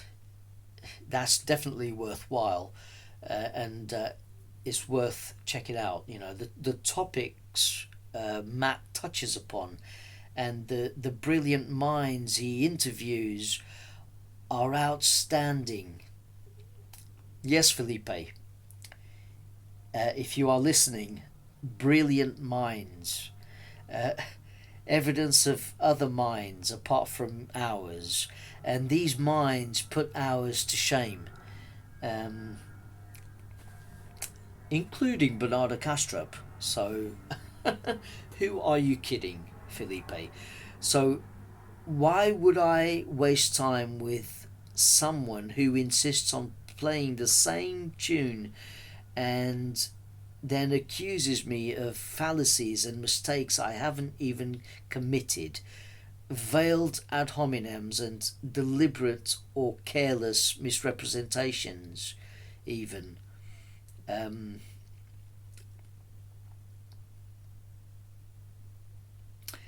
Like accusing me of conflating constitution with regulation. A recent straw man he formulated after everything I said to him, which showed that he had completely misunderstood me and how I had summarized Bernardo Kastrup's critique. How he came up with a critique, how I had summarized Kastrup's input for him before he decided to record his critique of analytic idealism on his channel. And it was a contention against me that Felipe had made, besides bringing up the topic of moral action as an excuse to treat well alleged figments of one's imagination. And moral action had been precisely what I said I wasn't going to bring into the equation as a reason for behaving as though solipsism isn't true, because psychos wouldn't follow it, remember? And I also specifically said that it wouldn't be an argument from the Aristotelian mode of persuasion known as pathos, not logos. And there is no ignoratio elenchi fallacy committed here, when nobody is claiming to have falsified what has already been acknowledged to be unfalsifiable. So ignoratio elenchi. Nobody is ignoring any proof, because there is no proof either way. And ignoratio elenchi, by the way, is something that is accused me of.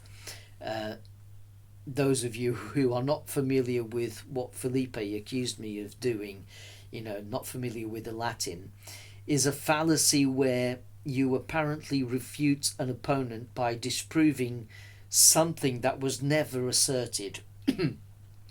And this is a typical ad hominem that Felipe hurls your way every time you disagree with him. It's basically a form of gaslighting, because you are, by his allegedly superior estimation, and I say allegedly superior because he has claimed to be more educated during Facebook debates,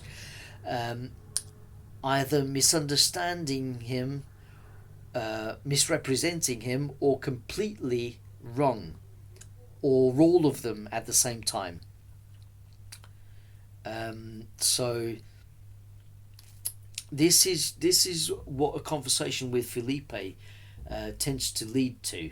He will accuse you of all those things, one at a time or at the same time, if he perceives that you have disagreed with him in some way. I believe Felipe has a premature tendency to judge statements as fallacious, even when concessions have been made that a problem has not been solved ab initio, and is evident in the fact that we all know we are admitting a leap of faith that practically everyone feels the need to make in order to get anything done and have a socially meaningful life. He continuously misrepresented me by saying that I claimed minds can be proved a posteriori, when I made no such claim. This came even after I'd said in a Facebook post that he liked and commented on that dreams can make it seem like one is interacting with a plurality of minds, even though upon awakening oniric solipsism in hindsight seems to have been the case. And he completely disregarded the fact that I hadn't spoken in certainties, but he conveniently seems to conflate absolute certainty with admissions of being fairly confident. They are not the same. Fairly confident means having a degree of confidence or assurance, whereas absolute certainty is when you practically know beyond all reasonable doubt that something is true. Both are distinctly different. What followed was an accusatory response with an admonition that I was engaged in the petitio principii fallacy, another Latin accusation, which basically means begging the question, and it's a form of circular reasoning, which is ironic when it comes to Felipe. A common example of the fallacy is when some theists claim that God exists because the Bible says so, and the Bible is the Word of God. The premise restates the conclusion, and the whole statement proves nothing. So, according to Felipe, I was doing something like this. in the context of what me and him were discussing, he was either exhibiting poor reasoning or he was being deliberately devious. In hindsight, his petitio principii accusation just looks like more gaslighting, really.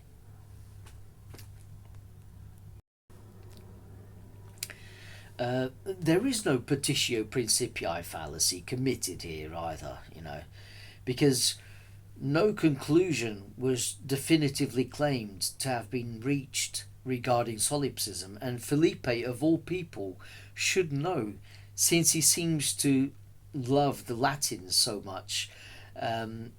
He should know that a conclusion needs to be claimed and taken for granted in the first place in order for a fallacy to have been committed. So I told him that, and I told him that perhaps he should study classical truth functional propositional logic, as it may help him to preclude making premature judgments and inadvertent straw man arguments.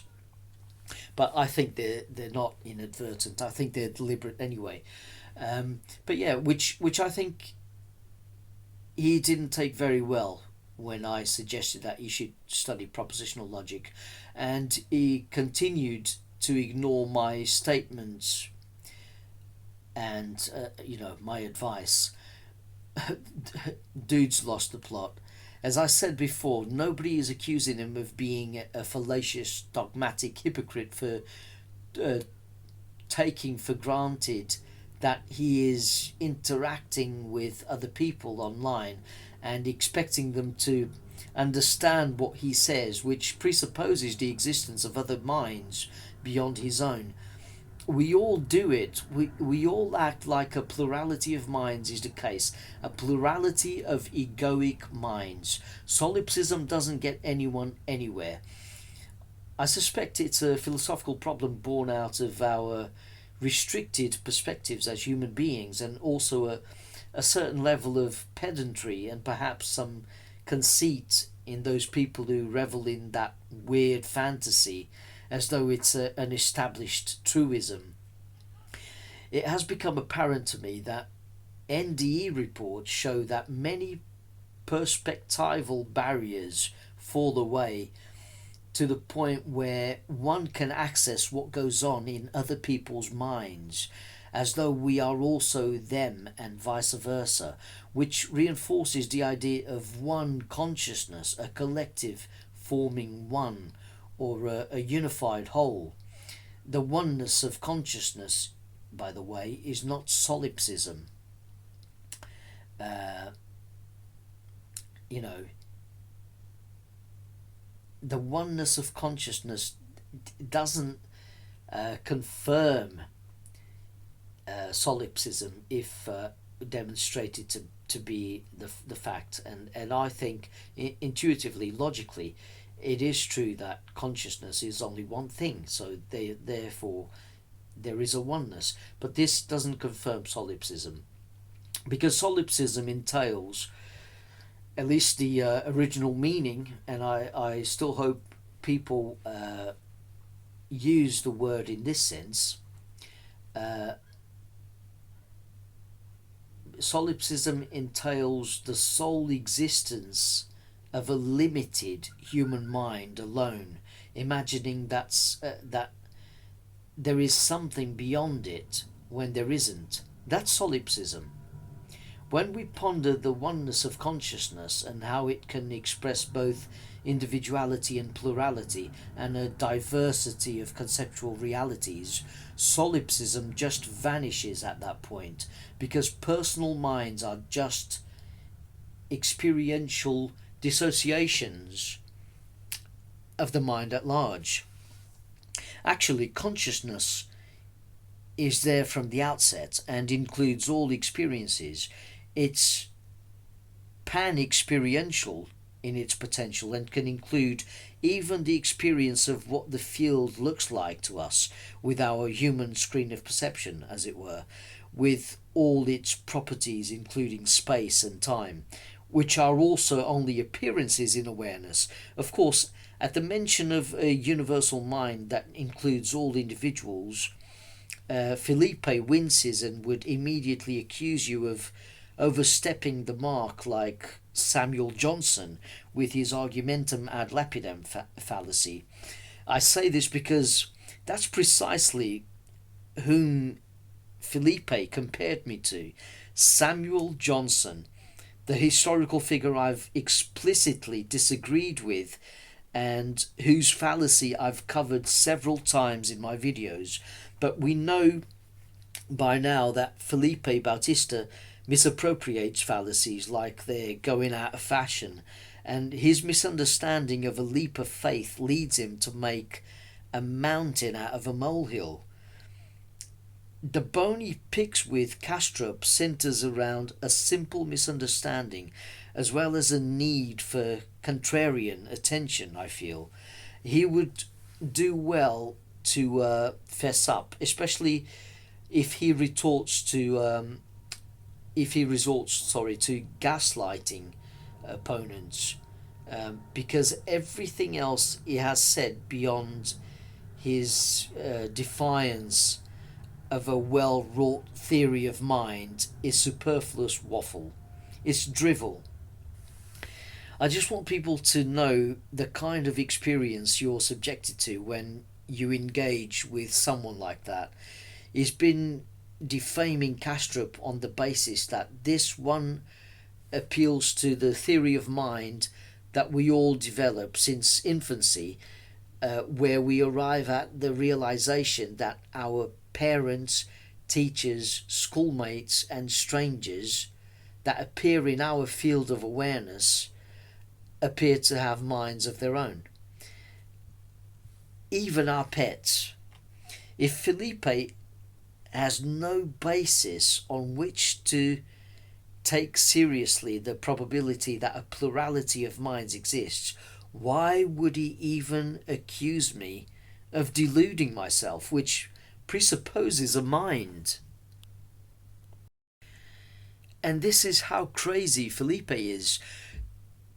To accuse someone of delusion, when Felipe does that, he presupposes a mind beyond his own. Does he not realize that? It's and this is why I wouldn't debate someone like that, and I certainly wouldn't have a normal conversation with someone like that. If you're going to be that obtuse, there's no point. But I just feel like setting the record straight for anyone who's not used to being pedantic about philosophy.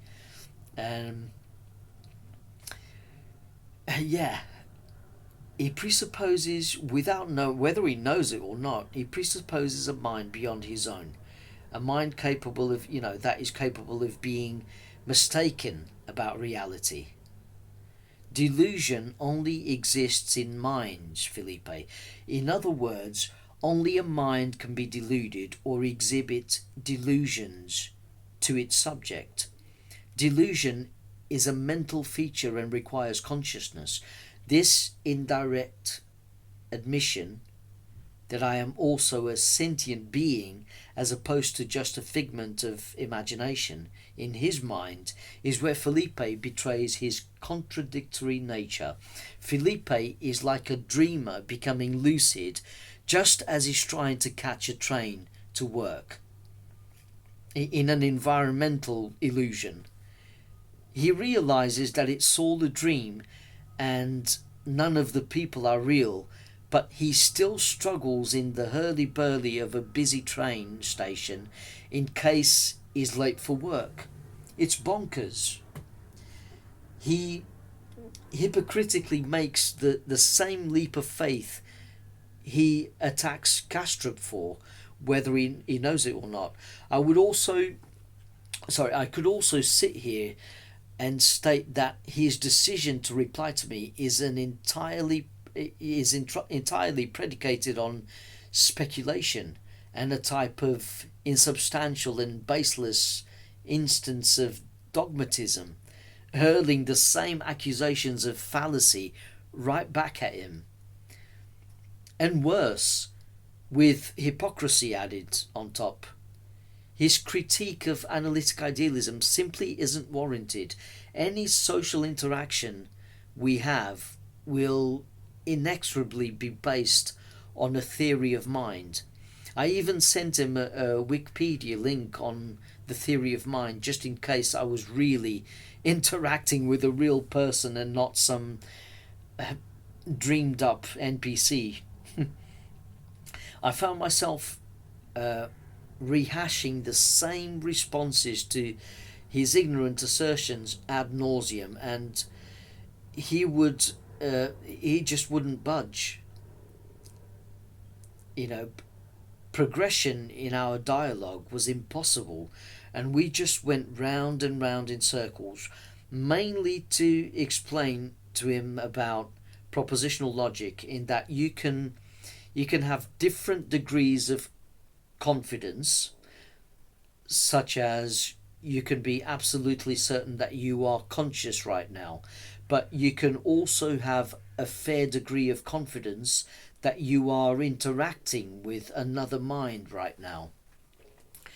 After reiterating his contradictions for the umpteenth time and his unwarranted accusations of fallacy based on a gross semantic misapprehension, eventually I asked him, how confident are you that you are interacting with a real sentient being right now, besides yourself?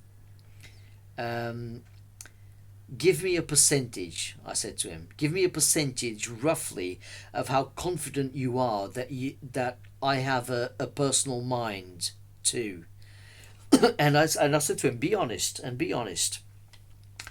I also warned him that I would be able to tell whether he was being honest with me or not, based on the number he gave me, whilst also reminding him that it's called a theory of mind, not a hypothesis of mind. And lo and behold, can you guess what number he gave me? 0. 0%. That's right. 0%. It's dishonest. Felipe Bautista is a fraud, and I told him it was a dishonest estimate, and that I wasn't asking about what he knew for sure. I was asking about what he believed to be the case with a degree of confidence. He failed the test, and that's unforgivable for someone who purports to be a well-educated philosopher versus a passionate amateur such as myself. And that's how humble I am. Felipe didn't seem to be capable of making a distinction between knowledge and belief, which is why I recommended studying propositional logic. If he had 0 confidence that he was interacting with a mind during our online debate, he wouldn't have bothered to make such a long-winded and comprehensive case for me to look at and evaluate. His actions don't follow from the percentage he provided. It's a non sequitur. It makes no sense. He should make the distinction between Gnosticism and agnosticism, and degrees of confidence in belief and disbelief, and try again. It's very simple once you realize that knowledge is a subset of belief. 0 ignores all evidence on the screen of perception showing exactly what it would look like if a plurality of minds is the case, even if a brain in a vat scenario is unfalsifiable. I told him 50% would have been a more honest answer from him in degrees of confidence, and more congruent with his actions of behaving as though other personal minds exist, telling me that he has some confidence that there is a good chance that solipsism is false. If he had no living agents on the screen of perception, then I would have accepted the 0%. 100% a degree of confidence is next to knowledge of something, going beyond the colloquial mere belief, which also would be warranted given the insolubility of solipsism. But 0 is a false answer, because when someone has absolutely no confidence that something is true, they don't even bother to engage, even if, as Felipe has said in one of his red herrings, as an attempt to save face, you also have no confidence of the opposite, in which case not replying to my question would have been venial. And if one day Felipe did find out that I am indeed real, and I asked him why he hadn't replied to my posts, he would be justified in saying that he didn't reply because he had no confidence at the time, either way. But his actions, as I have said before, and the fact that I had to reiterate this to him, shows that he is not mature enough to grasp this, and hides behind red herrings, obfuscation, and semantic pedantry.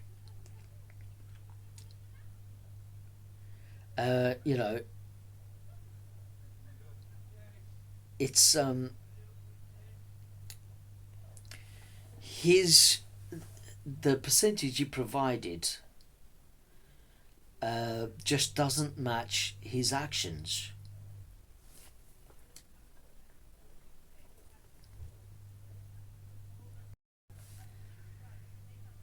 His actions simply don't match his absence of confidence in this matter.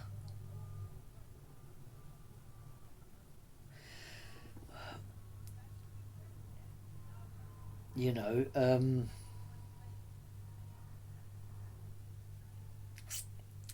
obdurately proclaiming uh, obdurately proclaiming it to be 0 is tantamount to ignoring all the evidence in your field of awareness, displaying exactly what it would look like if a plurality of minds is true, despite the unfalsifiable brain in a vat scenario, for which logically nobody has any evidence.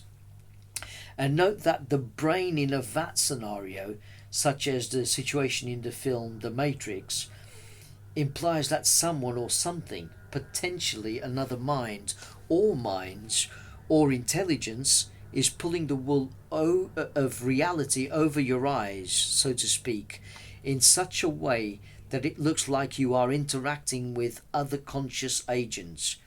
Felipe, in several items, um, if several items in your house go missing, and you hear a rumor that burglars have been operating in your area, what's more likely? That you have been burgled by human agents, or that aliens from the Andromeda Galaxy decided to take some earthly souvenirs? Um, Logically, you don't know exactly what happened. You don't know who broke into your house and took your stuff. So, no knowledge, right? But you can still formulate theories and have degrees of confidence, namely that you find it more likely that the mundane explanation where humans took your stuff is probably true, even though you have no evidence to show that aliens never visited your house. Even though the highly unlikely alien scenario could still be true, despite reports in your area of burglaries committed by human agents. Now, think about solipsism, brains in a vat, simulations, theory of mind, if you've managed to look it up, Felipe, and what we have talked about. Really think, Felipe. Make a new assessment and come back with an honest percentage, because at the moment you still don't get it. And stop being a dogmatic broken record. Sometimes I think a language model would be quicker to pass the Turing test. So, Felipe, I'll address you directly here because you will probably listen to this video. Here's some constructive criticism. Introspect. Honestly, it'll do you the world of good. You also make a claim for which you cannot meet the burden of proof when you say that all that can be proved or become known to exist is one's own self, consciousness. You don't know that for sure, beyond quoting old philosophers and dogmatically adhering to what Kant and Fichte said. And I've seen your essays about what Fichte said about metaphysics. But, you should try and think for yourself. Just know that the philosopher Auguste Comte once claimed that we would never know the chemical makeup of stars because they are too far away. Little did he know that his contemporary, Joseph von Fraunhofer, had discovered dark absorption lines in the sun's spectrum and demonstrated that from light that we got from stars, that we can tell their chemical composition. He proved that Comte was wrong in his premature assertion and lack of imagination. The Fraunhofer lines on the spectrum of stellar light are akin to barcodes that tell us the number of electrons atoms contain and inform us of the elements on the periodic table, which are compounded in celestial bodies that emit light. Like Comte, Felipe, unfortunately, your fallacious philosophy also disregards observable, informative phenomena, including transcendental experiences of consciousness expansion, extending to other minds, of oneness, wholeness, and the plurality that people report all the time with a sense of knowing. Before you underestimate what people's experiences tell them, just know that dog owners have known about their pets' micro expressions mimicking their own way before science finally confirmed that to be true, to be the case. That's just one example before you dismiss people's interpretations of what they experience. All of this is ignored, Felipe, because you insist on dogmatically being stuck with Kantian metaphysics and stuck with his epistemology. You need to think for yourself and do your own mental exploration too. As Arthur Schopenhauer once said, solipsism can only succeed in a madhouse. And Bertrand Russell wrote that it was psychologically impossible to believe in solipsism. And I quote, I once received a letter from an eminent logician, Miss Christine Ladd Franklin, saying that she was a solipsist and was surprised that there were no others. Coming from a logician and a solipsist, her surprise surprised me, unquote.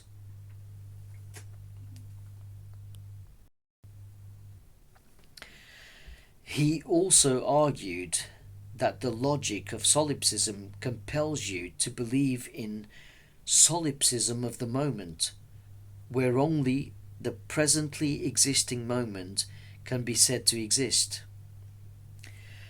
You have, on numerous occasions, made me feel like Bertrand Russell, and you've been my lad Franklin, Felipe.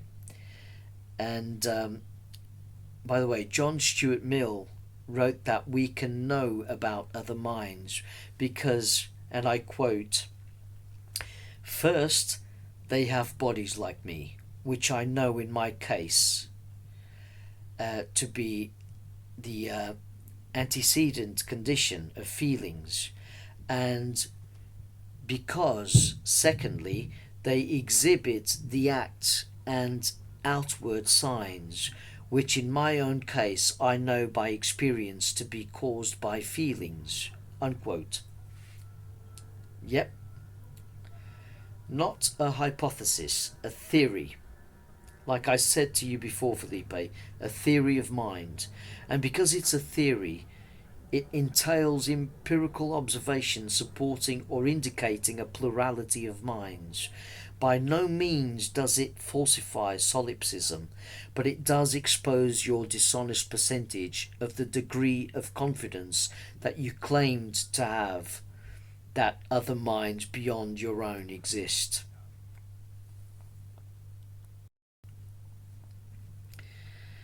You know, Kastrup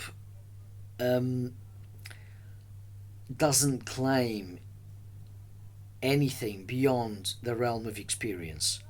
We have evidence suggesting we share the perception of a world that we agree upon.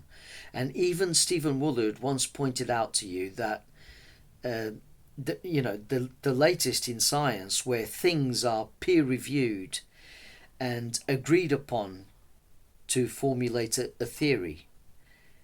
Kastrup and Hoffman, therefore, are not speculative and dogmatic, as you claimed, but they are very much critical. So, the agreed upon reality is part of the mind at large, or this reality's headset, to use Hoffman's terminology. And there is also evidence, albeit anecdotal, but then again, studies pertaining to conscious experiences rely inexorably on reportability.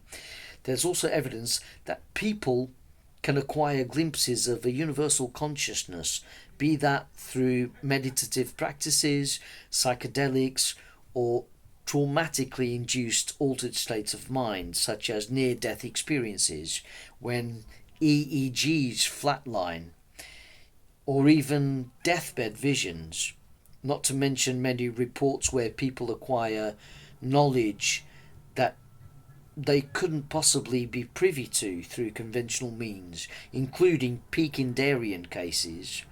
For someone who has covered Johann Fichte, who was practically an upgrade from Kant with his original insight and having introduced the Kantian fallacy and his Anstos concept, and the rise of egos, which necessitate the acceptance of a plurality of minds, you don't seem to understand why it's venial for virtually everyone to circumvent solipsism using a theory of mind.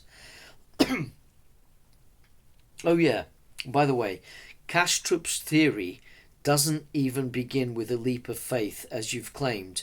The first premise is simple, and it's simply this: my mind exists. That's the first premise. So it doesn't start with the second premise, as you've claimed.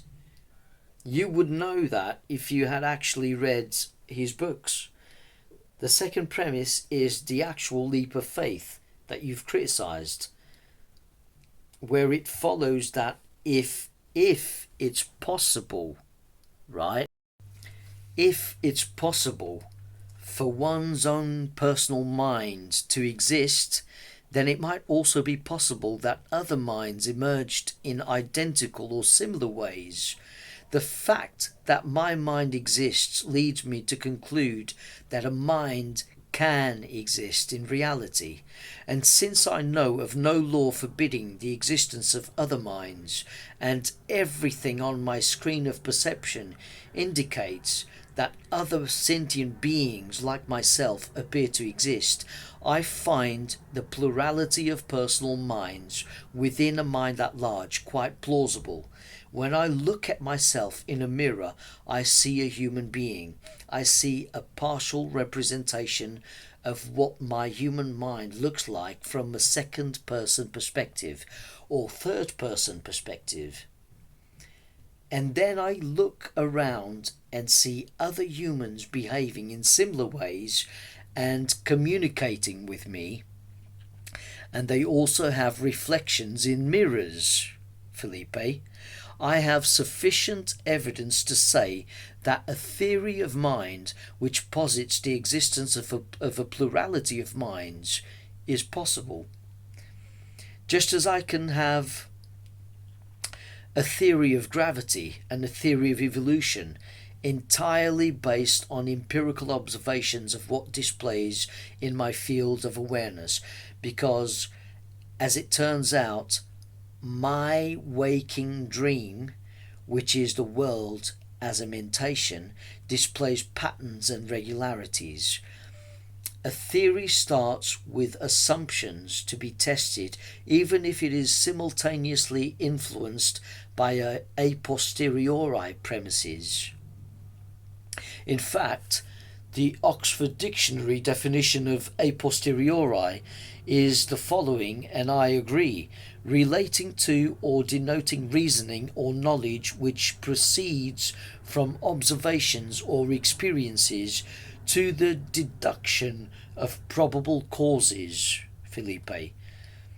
There is always, inevitably, assumptions and leaps of faith made to be tested, or with the possibility of being tested in the future. Welcome to the philosophy of science. I've told you about the theory of mind. I've told you about metaphysics in general. I've told you about philosophy of mind.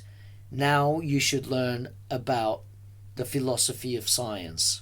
It will help you.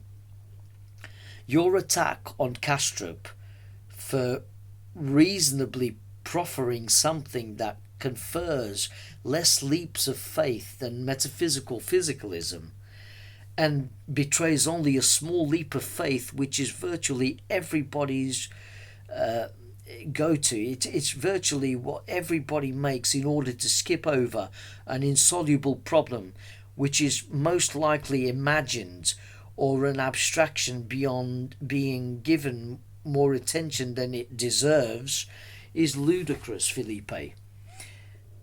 Perhaps you should also study,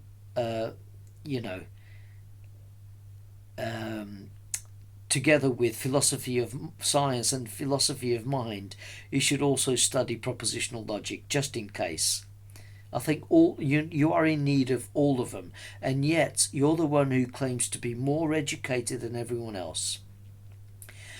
You have also strawmanned me and Stephen by pretending that we claimed the noumenon, or thing in itself, is the product of pure thinking alone. In fact, what we call the thing in itself is consciousness, which requires no predicator besides itself in order to support or justify its existence.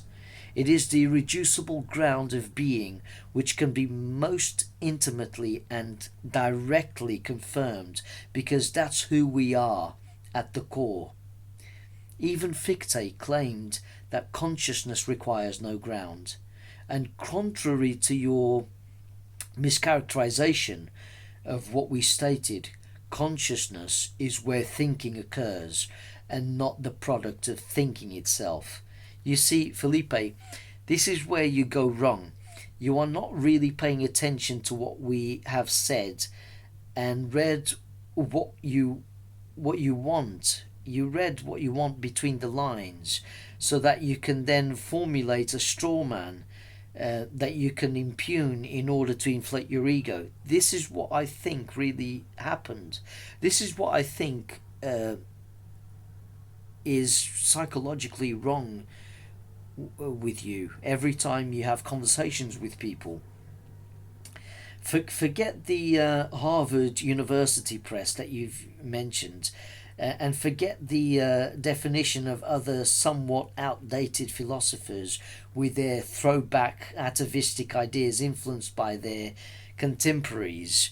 Forget all of that. Think for yourself. Actually regard what people from our group say, which, as it happens, was pointed out by Schopenhauer germane to the Neumann. If you want to go to ancient philosophers, and if you want to go to philosophers who, who have passed away a couple of centuries ago, I can mention Schopenhauer to you. Perhaps you should study him. Don't create a conflation between what is thought about and the very thing it's referring to. We can think and talk about consciousness as a subject and manifest reality, and this doesn't necessarily render consciousness as just a thought. It's preposterous to say so, because consciousness is obviously real even when we are not thinking about it. By the way, that reminds me that also we never said that we exist apart from or independently of the mind at large. I'm just going through your straw man arguments against us, really. I have actually said time and again that, theoretically speaking, we are part of the universal mind. Pardon me. You could even think of our minds as extending beyond our brains and existing within that mind at large in a restricted form. And by the way, personal experiences about the world we perceive are not necessarily metaphysical evidence of certainties or of anything. After all, the concept of hallucinations is quite valid in any instance, but they can serve as theoretical indications of a metaphysical nature about reality, particularly when they match waking world reality as opposed to dream states. You perennially fail to understand simple statements. Felipe, my advice to you is to start thinking outside the box of your obsession, because otherwise you will never be able to formulate any theory about reality whatsoever that may bring you closer to a semblance of truth and less inconsistency. I'm afraid you are lost, my friend. You also fail to recognize that Schopenhauer's will, which he takes to be the noumenon, is a form of consciousness, for a will cannot happen other than in consciousness. Even if it's initially blind and entirely instinctive, it's still felt and does not require the slow process of thinking that humans possess. One can argue that will is an awareness if it has an insatiable drive or desire to survive in animals or sentient beings, once it possesses an identification. If it is the primary essence or thing in itself, apart from representations, if it is felt, then it still resides in consciousness or is a particular flavour of it. A will to life certainly sounds a lot like an intention that can only manifest in a form of primordial consciousness, akin to a drive to survive, which humans aren't always aware of, but act on it.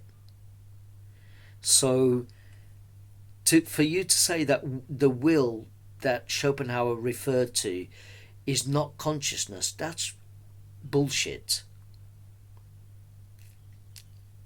Right?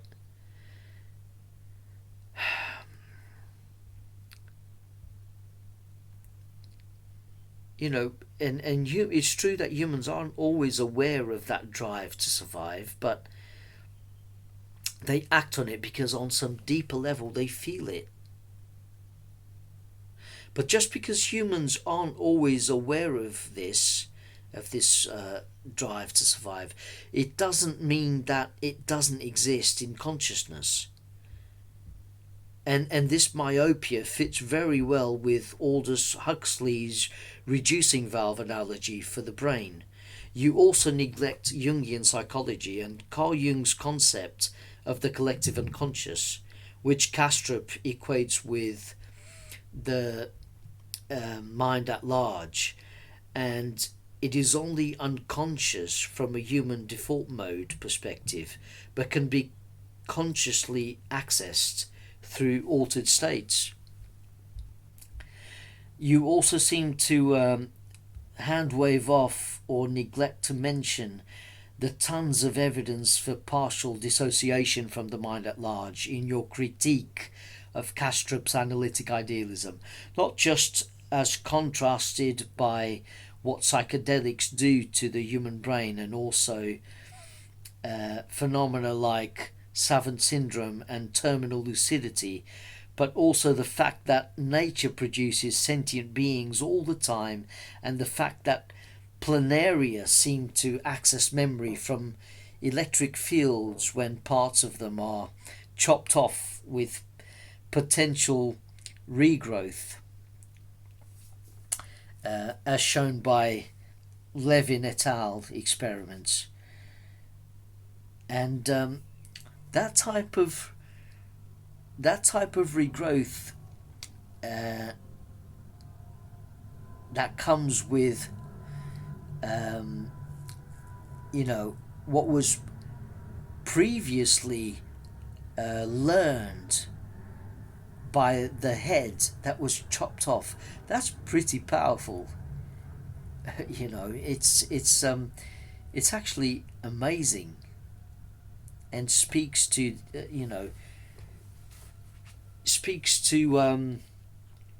the likelihood of where memories are stored. But anyway, so from the world of appearances we can infer a wider, largely unseen reality, which is what science does anyway, and that's how predictions can also be made. In contrast to your solipsistic sympathies, Felipe, you have also described me of being deeply asleep.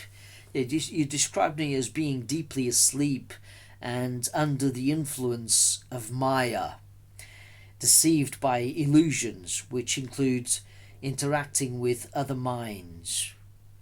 Right, so now you're appealing to not Latin but Buddhist terminology, right? So I'm influenced by Maya. Who is influenced? If I'm influenced, then you're influenced, because I'm just a figment of your imagination in your mind. Remember, it's only your mind, so therefore you must be deluded. You must be deceived. You're suffering from Maya. But anyway, yeah. So if I'm not you, then I must have a mind apart from you, capable of being influenced by something, influenced by illusions, by Maya, which is practically what is meant in Buddhist circles. Deceived by illusions, and deceived by illusions of other minds. The pot calling the kettle black, Felipe.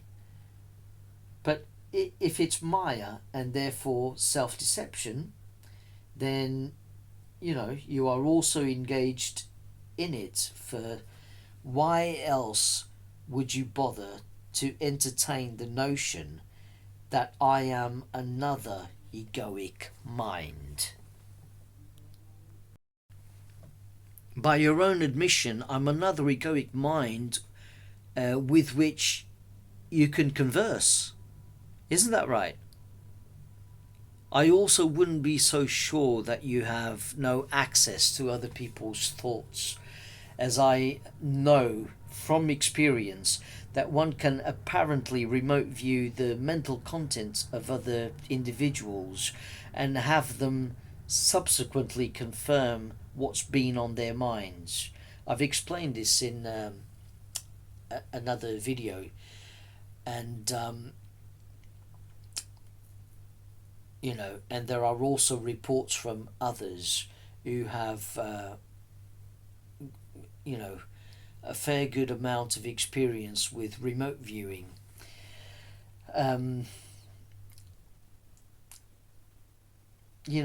Despite confirmation relying on reportability, it is still a pointer strongly suggesting telepathic connection.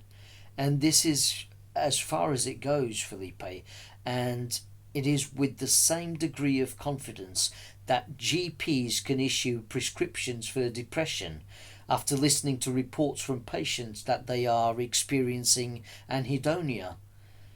You are clearly committed to the idea of a plurality of minds, otherwise you simply wouldn't have made much of an effort to type essays and produce videos for others to like. I'm sorry to break it to you, but you simply cannot hide behind notions of constitutive and regulative claims in order to save face about the contradiction between what you say you have confidence in and how you act. Now you are begging the question of why you wouldn't just consider the possibility of ignoring my output with more conviction if all you have evidence for is appearances in your mind and nothing can ever evidence contact with other minds, thereby reinforcing your apparent commitment to solipsism, which you yourself contradict with your actions. There is also a world of difference between Samuel Johnson's argument for the appearance of physicality, which is at least tangible and useful to think in those terms, and circumventing an unfalsifiable solipsism, a position that, if entertained, bears no practical use in the world whatsoever. You conflate two positions, one attacking subjective idealism a la Johnson, and the other refusing to waste time on an unfalsifiable notion such as solipsism, and thereby employing this casuistry. Yeah. Maybe you should look up that word. Casuistry, that's it. Which is what you do. It's a form of deception, actually, and if you're aiming to deceive people, then you must believe that other minds apart from your own exist. And you employ this casuistry in a bid to launch a fallacious critique of a straw man against Kastrup's metaphysics, which I don't fully subscribe to anyway, as evinced on some of my videos apropos of metacognition. And whenever I or anyone call you out on it, Felipe, you commit a type of Mott and Bailey fallacy. If I'm deluded by Maya, I also have a mind, Felipe, and this is where my point is vindicated about your fallacious sophistry, precisely because it betrays a belief in a belief counter to solipsism. Your tacitly averred position. You have shot yourself in the foot several times, and the leap of faith is not irrational fideism. That's another word that you've used with me. It's not irrational fideism at all, because there's a good reason for it, which is the opposite of faith, which is believing with evidence or reason. Call it rational fideism, if you like. And again, irrationality requires a mind behind it. So apart from deception, you've accused me of irrationality, and again, it betrays your belief that at least another mind besides your own exists. Where's this confidence coming from? I thought you only had 0% confidence that other minds, that a plurality of minds exists. All of a sudden, you're coming up with accusations of, committing fallacies and irrationality and deception, and all of that requires a mind apart from your own. It's unbelievable.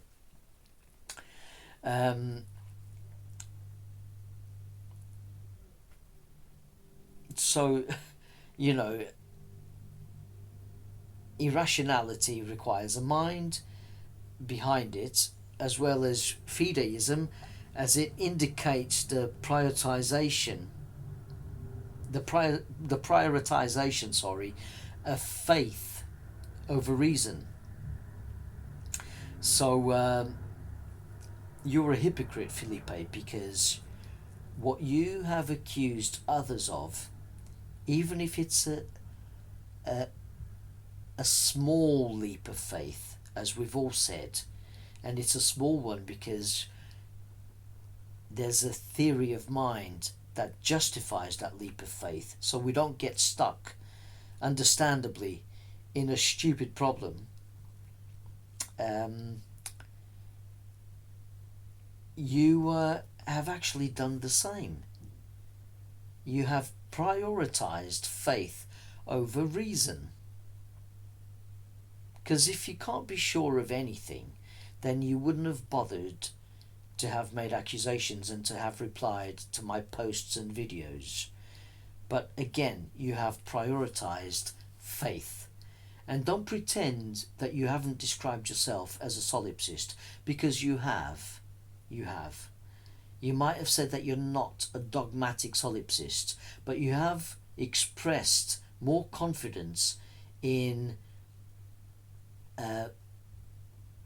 abstaining from the belief in a plurality of minds, or entertaining that notion, and you have expressed that the right position, the default position to hold, is solipsism, not dogmatically, but as a default position to hold. You have said to me that you are a solipsist, just not a dogmatic solipsist. That's your confused nomenclature. That's your confused terminology, Felipe. By the way, who or what is making that prioritization, Felipe? Another mind or minds? And once again, you are guilty of that same charge, the charge of irrationality, presupposing other minds, when you accuse others of irrationality and deception, and of prioritizing the wrong thing. A faith that other people prioritize faith over reason. Let me repeat that again. A faith that other people prioritize faith over reason. That's exactly what you've done, Felipe. And hence, when it comes to the leap of faith, you conflate reasoning with dogmatism. And a reminder here that the regulative excuse also doesn't save you, by the way, as you beg the question of why you would behave as though other minds exist apart from your own, such as pulling over when instructed by the traffic police, when you have little confidence in a non-solipsistic world.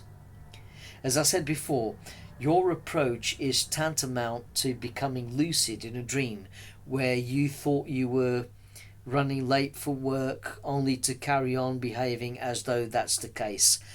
The majority of lucid dreamers that I know do not behave like this. In fact, as soon as they know they are dreaming, their approach and behaviour in their oneiric environment change, and they are able to exert more control. Your regulative normative dichotomy as regards your approach to solipsism is not applicable or valid enough to dismiss the theory of mind, which is based on a much needed leap. This, as it's crystal clear to me, is what you fail to comprehend. You are worse than the physicalists in your ignorance and hypocrisy, Felipe. If it doesn't fit the paradigm, they reject it. Funnily enough, not too long ago, someone called the Line Show to speak to Matt Dillahunty and Forrest Valkai about the existence of the soul. Needless to say, those two fought tooth and nail in defence of physicalism and atheism as the only logical default modes, and stating that the mind is what the brain does and that consciousness is an emergent property. At one point, the caller mentioned quantum mechanics and microtubules, which Valkai, a biologist, said he'd never heard of and couldn't find anything on Google search, which I found strange because the work of Sir Roger Penrose and Stuart Hameroff comes up straight away, including an article that pretty much states that if consciousness happens at the quantum mechanical level, it logically precedes life in the universe. I have found myself avoiding that show now because I think some of the stuff that they say is bang out of order and dishonest, and that was really pretentious of Valkai. And I typed in the same thing as he did and I got results straight away. I have found that a lot of intellectuals in the public eye tend to talk about matters they don't fully understand, particularly when they run call-in shows on a daily basis and have no time to keep up with new discoveries, scientific papers and recent non-fiction books. There's a lot of pretense in those shows, that's for sure. Dillahunty in particular already has a political agenda against Christian fundamentalists in particular. So any talk of the primary of consciousness is manipulated and rejected from the outset, as in their eyes it might lend some credit to theism.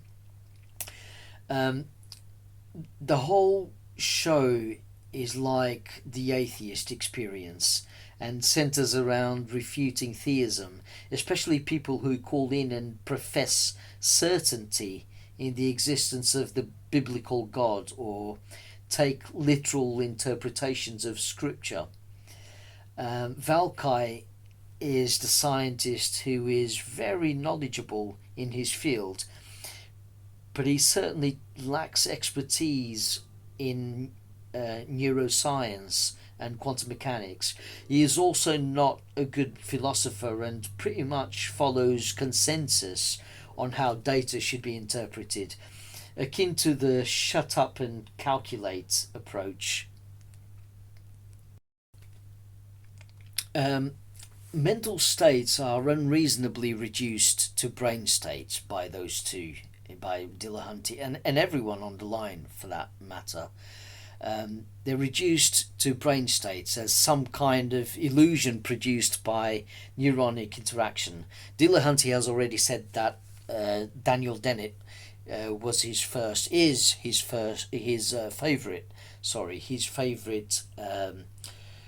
horseman of new atheism.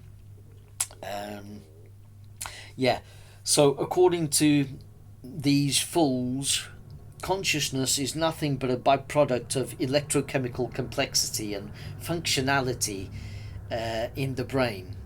That's it. End of discussion. Who are we to contradict their dogma? In the next breath, we hear Dillahunty add that, admittedly, both the brain and consciousness are poorly understood. So what warrants their certainty in emergentism, I wonder? Dillahunty left Baptist Christianity and became an atheist and secular humanist. He almost became a minister, despite undergoing a fundamental paradigm shift. I don't think he ever stopped being religious. Atheism and skepticism, which in his case is more like dismissiveness than anything else, are the isms he follows now. And it's quite evident that for 20 years now he's been religiously arguing against theistic callers.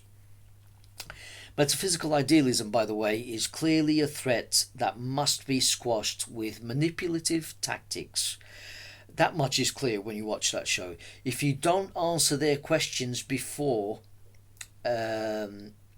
you've even made your case, they will drop you like a hot rock, a line that Dillahunty uses to threaten callers with hanging up on them.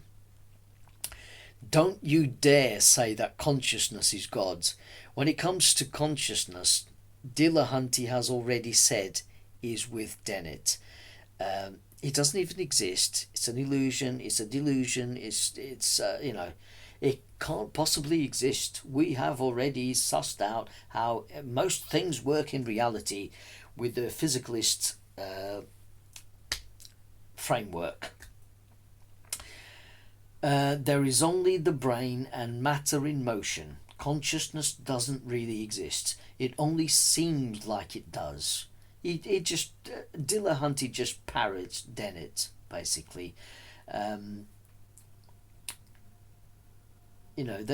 Those people, they can't be trusted, of course, especially when in debates Dillahunty has been forced to be more honest about physicalism by preferring to be thought of as a naturalist instead.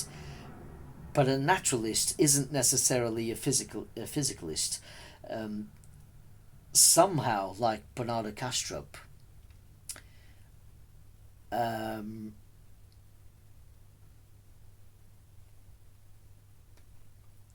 he is both a naturalist and he makes physicalist claims.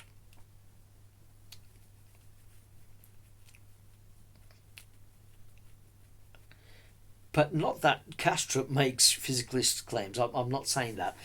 I meant it in the sense that, like Kastrup, he is both a naturalist and an idealist. So you can be a naturalist and be either or. You could be a naturalistic physicalist, or you could be a naturalistic idealist. Others like Alex O'Connor aren't so concerned with the true nature of reality, preferring instead to defend their atheism when introduced to a sophisticated version of metaphysical idealism. O'Connor had someone, I can't remember who, it was an idealist, and he was explaining how it could all be mind and we only have evidence of consciousness, blah blah de blah. And Alex O'Connor didn't care much for physicalism, surprisingly, and he merely opted to defend just atheism, like you were saying, okay, metaphysical idealism can be true, but it doesn't mean that God exists. Actually, in his words, he said something like this. He said, okay, but even if it's all mind, it still doesn't mean that God exists. You know, of course, he failed to describe what God he was referring to. After all, there are many conceptions of God. If it's a bearded man in the sky looking down at humankind and interfering in human affairs, surely we can't fault O'Connor for being a disbeliever. But if someone describes God to him as consciousness itself, then we are talking about something that most people would struggle to disbelieve in. Only a fool, like, and I don't mean to speak ill of the dead, but I think he's been foolish to say this, to say that consciousness is only an illusion. Only a fool would disbelieve in consciousness and think it's some kind of illusion, and it doesn't even make sense, because an illusion needs to be perceived by a conscious agent, as I've explained before. And definitely, you know, that can be said about Matt Dillahunty as well. How could consciousness qualify as God? Well, nothing can be said to exist without it. I'm going to be devil's advocate for people who claim that consciousness is God, and I can see that they've got a compelling argument. You know, if they make it in these terms, so consciousness could qualify as God because nothing can be said to exist without it. It underpins reality. It's fundamental. Therefore, one can think of it as a creator. It unites all of us. It unites all things. It unites us all. It's the ground of all being. To experience is to exist. Consciousness, what we are, is the I am that I am, as Louis Pasteur once said. Like knowledge of science makes an atheist, complete knowledge of science makes a believer of God. Oh no, I got that wrong actually. He's actually said little knowledge, not like knowledge. He's actually said little knowledge of science makes an atheist. Complete knowledge of science makes a believer of God. And this rings true, especially in my case, and in Kastrup's case, and in Donald Hoffman's case, and also in the case of the people involved in proving local realism to be false, such as Anton Zeilinger. Anton Zeilinger and Alan Asper and John Clauser. You know, and look at my own journey. I had little knowledge of science, and I still do. I had little knowledge of science, and I was what? An atheist and a physicalist, right? But then I came across those experiments, those revolutionary experiments, which cast doubt on supersymmetry and revealed that hidden variables cannot hide anywhere now, and that particles at the Planck scale behave as though, or close to the Planck scale, behave as though time and space don't exist. And you can have several hundreds of them entangled, and the effect still happens, which means that Bell's limit has been exceeded. And this has made scientists who have worked on that particular experiment and who have studied fundamental physics idealists. It's made idealists out of them. And it's made me an idealist because I was and still am in love with science and finding out what data scientists have gathered. And when I came across the latest experiments and what physics was pointing to, what kind of metaphysics physics was suggesting, strongly weighing in favour of idealism, I became an idealist. And although I'm still very much an atheist in relation to the gods of the monotheisms in the world and other religions, in the way that the Creator is interpreted today by the majority of Christians and Muslims and Jews and other denominations, the manner in which they believe in a supreme being which is separate from the universe and separate from us and can judge us and can perform miracles. Now, that God I don't believe in. I don't see any evidence for a God like that whatsoever, right? I don't see any evidence of the laws of physics that we're accustomed to being annulled. But I do see another type of miracle which does happen and seems to transcend the rules of this world and are very much akin to quantum entanglement. I do see evidence for synchronicities. I do see evidence that we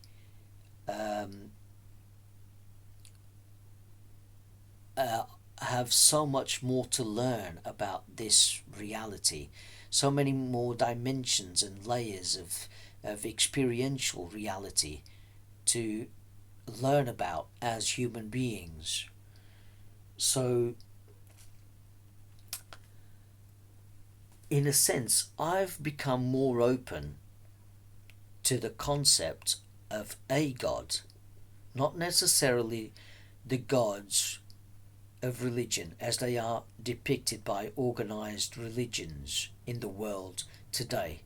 But I am certainly more open to the term God, which is a human concept, when applied, when poetically perhaps applied to consciousness, because consciousness is at the heart of all things. Thank you very much for listening. I know it's been a bit long-winded thanks to Felipe Bautista, but I hope you've enjoyed it, and don't forget to like and subscribe to my channel. Thank you very much.